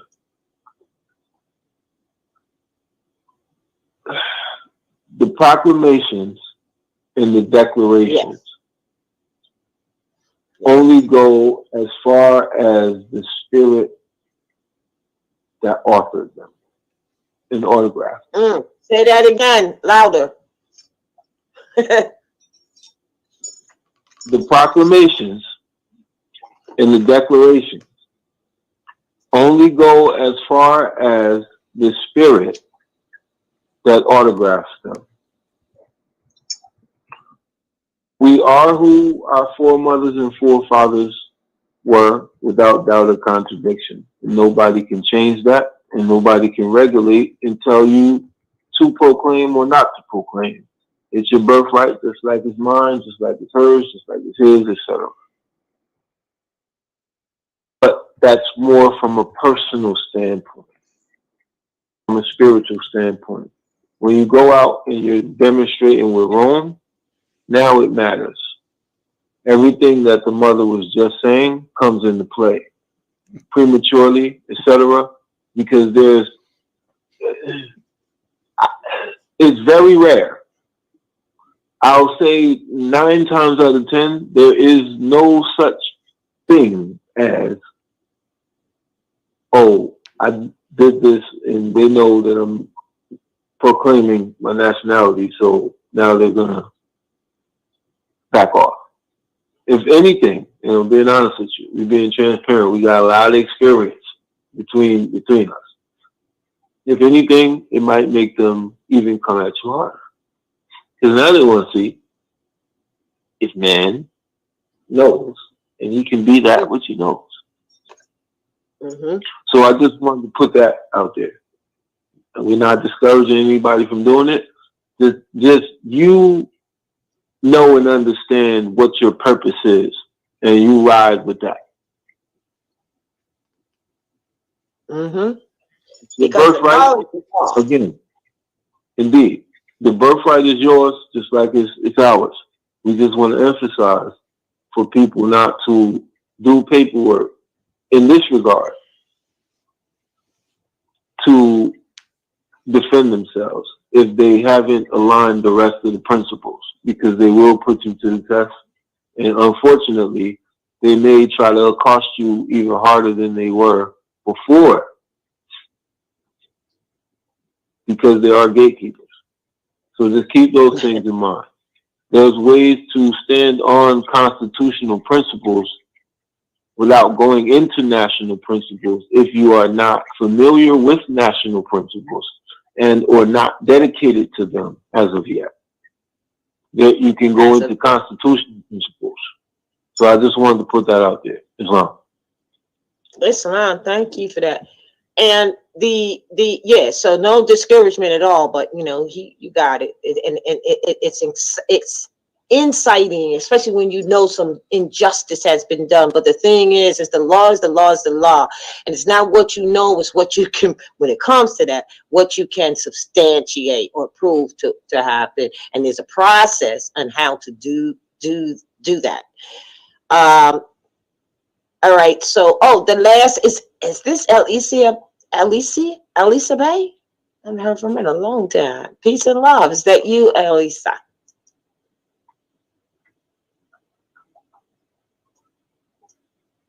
You're muted if you're talking, Elisa. Elisa. They got it. Wow. There you are. Peace and love. Peace and love. How you doing? Fine, thank you. How are you? I'm doing well. I'm checking in. You constantly are elevating, and I just want to say how proud I am of you, and and all of our Moors. You just never cease to amaze me, sister. I love the platform. Who is the brother that's speaking? That was your co-host. Who is that? Oh, that's Mika Mufti Minka. Now, if you've been at New York, you probably saw him there as a Mufti. I kind of remember that. Uh-huh. Yeah, no. I can't remember. That's a picture. Yeah, I kind of remember you. How you doing? Peace. Yeah, I just wanted to, check in, say, Islam to my sister. We go way back, and I'm always thinking about her. I just decided that I was going to check in, and every time I do, it's something else that I learn. So, peace, sister. I want you to know it's good to hear from you as well. I'll keep you on the list at all times and send you the link. For real. Yes, right. Yes, you do. I get it. I get, whatever you do, I get it every Wednesday or when you send it out on Monday or Tuesday. And please give your son a hug for me. Oh, will do. I thought he was on the line, but he's not. Yeah, I'll make sure I send him your love, and I appreciate you.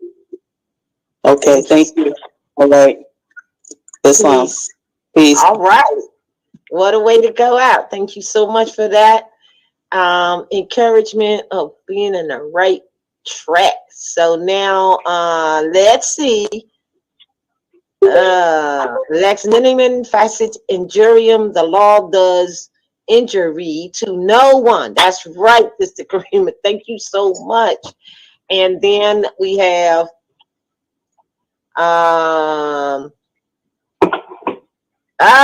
look at this. Someone said, you know what? This is similar. Says, thank you. I am going.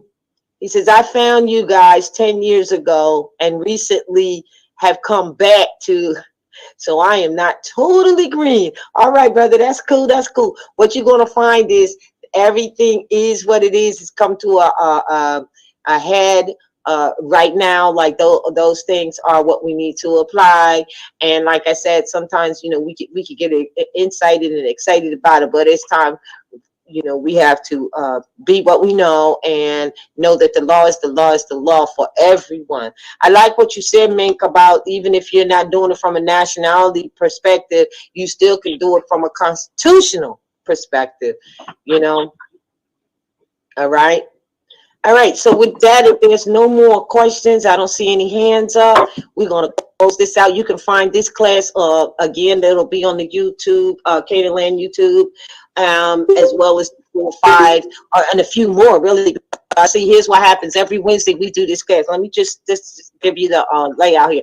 We do this at 7:30, but we have once a month the Circle 7 Sunday. Please try to get to that this Sunday, because it is this Sunday with Sister J. Bay. Excellent instructions. This is again, you can snapshot this for the order of things. And then we also have once a month Sister Karima Bay with the Alchemist and the CODGS Bonafide. That's Clock of Destiny Great Seal Bonafide. And I'm just waiting for the next one on that, third Monday of every month. And then the third Sunday of every month, we have the Sister Standing on Law. But we're here every week. And then there's the Sons of Allah. They're still on the blog right now, but they'll be coming over at some point. But right now, you can still find them on the blog every third Thursday. So we will see you Sunday, I trust. And that's open for everyone. The link is on the homepage of RV Bay Publications and on our MHHS Eyes Wide Open Facebook page. It's right there. And then we'll see you on Wednesday after we see you on Sunday. Peace and love to everyone. I really appreciate your participation. Peace. Before we sign off, sure. I just want to take another moment and follow up behind the sister. Yeah. And thank you, well, the sister and the mother, and thank you for your efforts, and thank you for opening this platform so that we can all come and guide and be guided all at the same time. That's all.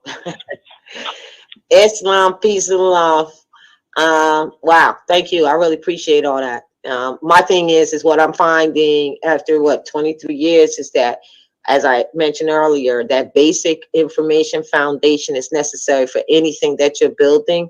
And that basic fundamental information is what, once again, as the generations come in, they need that. It's like, oh, you need that. Oh, we got that. And we got that. We put that together easily because this now must be applied even more than before. As we said with this class, it's like, look, it doesn't matter what the USA is doing or going to do, or whether they bankrupt again for the 50th time or whatever, however, or whoever's going to make a presence.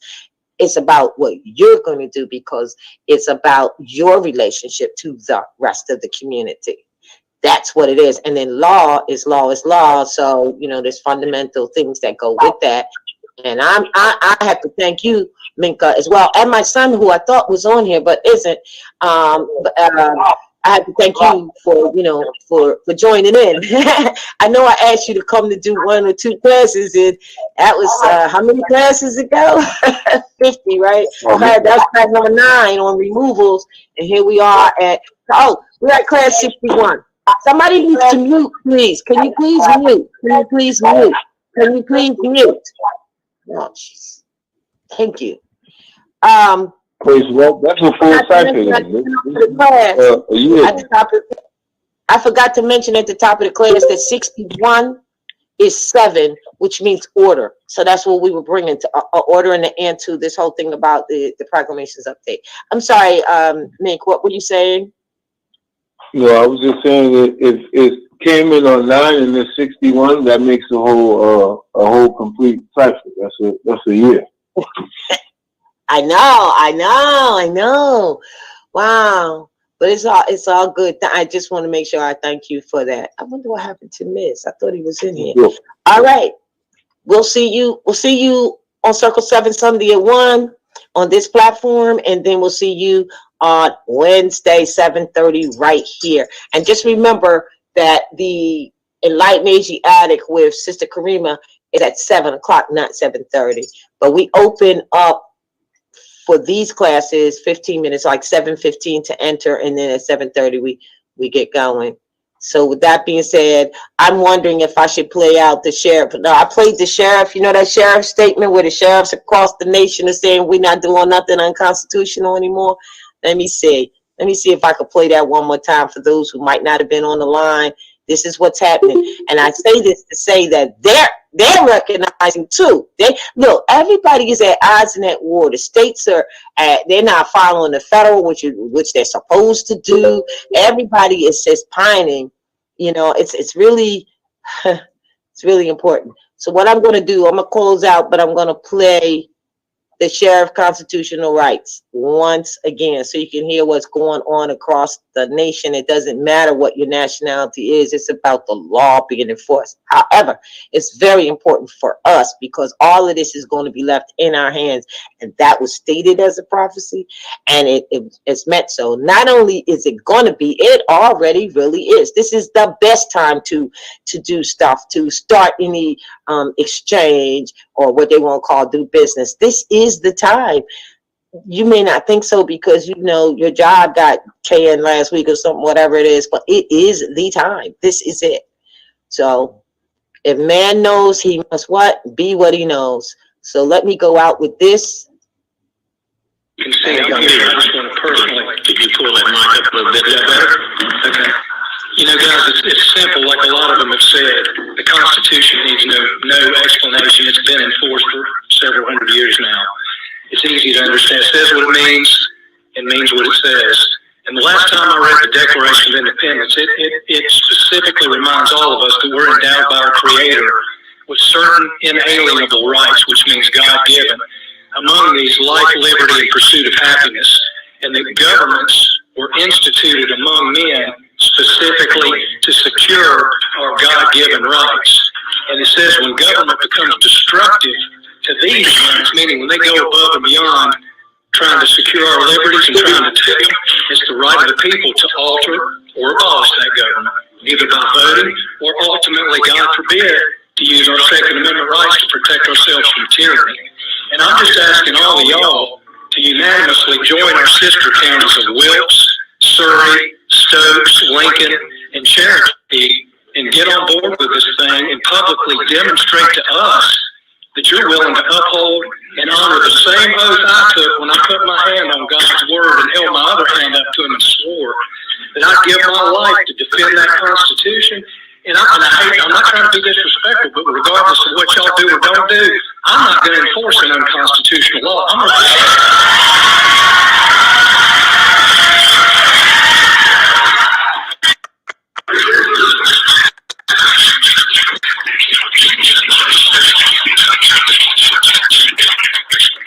going to protect the people of this county regardless of what's done here.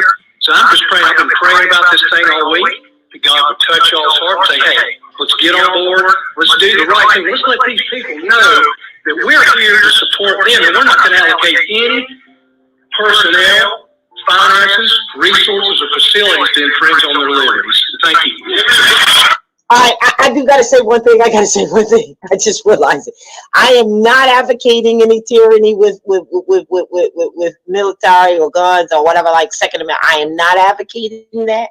And I also know that if you just heard them say that they're not going to do anything unconstitutional that comes from those little governments that we just showed you how that breakdown is, point for us is we never ought to have done that either. Not because we want to abolish them, but because we have to enforce it, because it is what keeps them at bay from violating us. That's why the prophet said, enforce it so that you're not molested.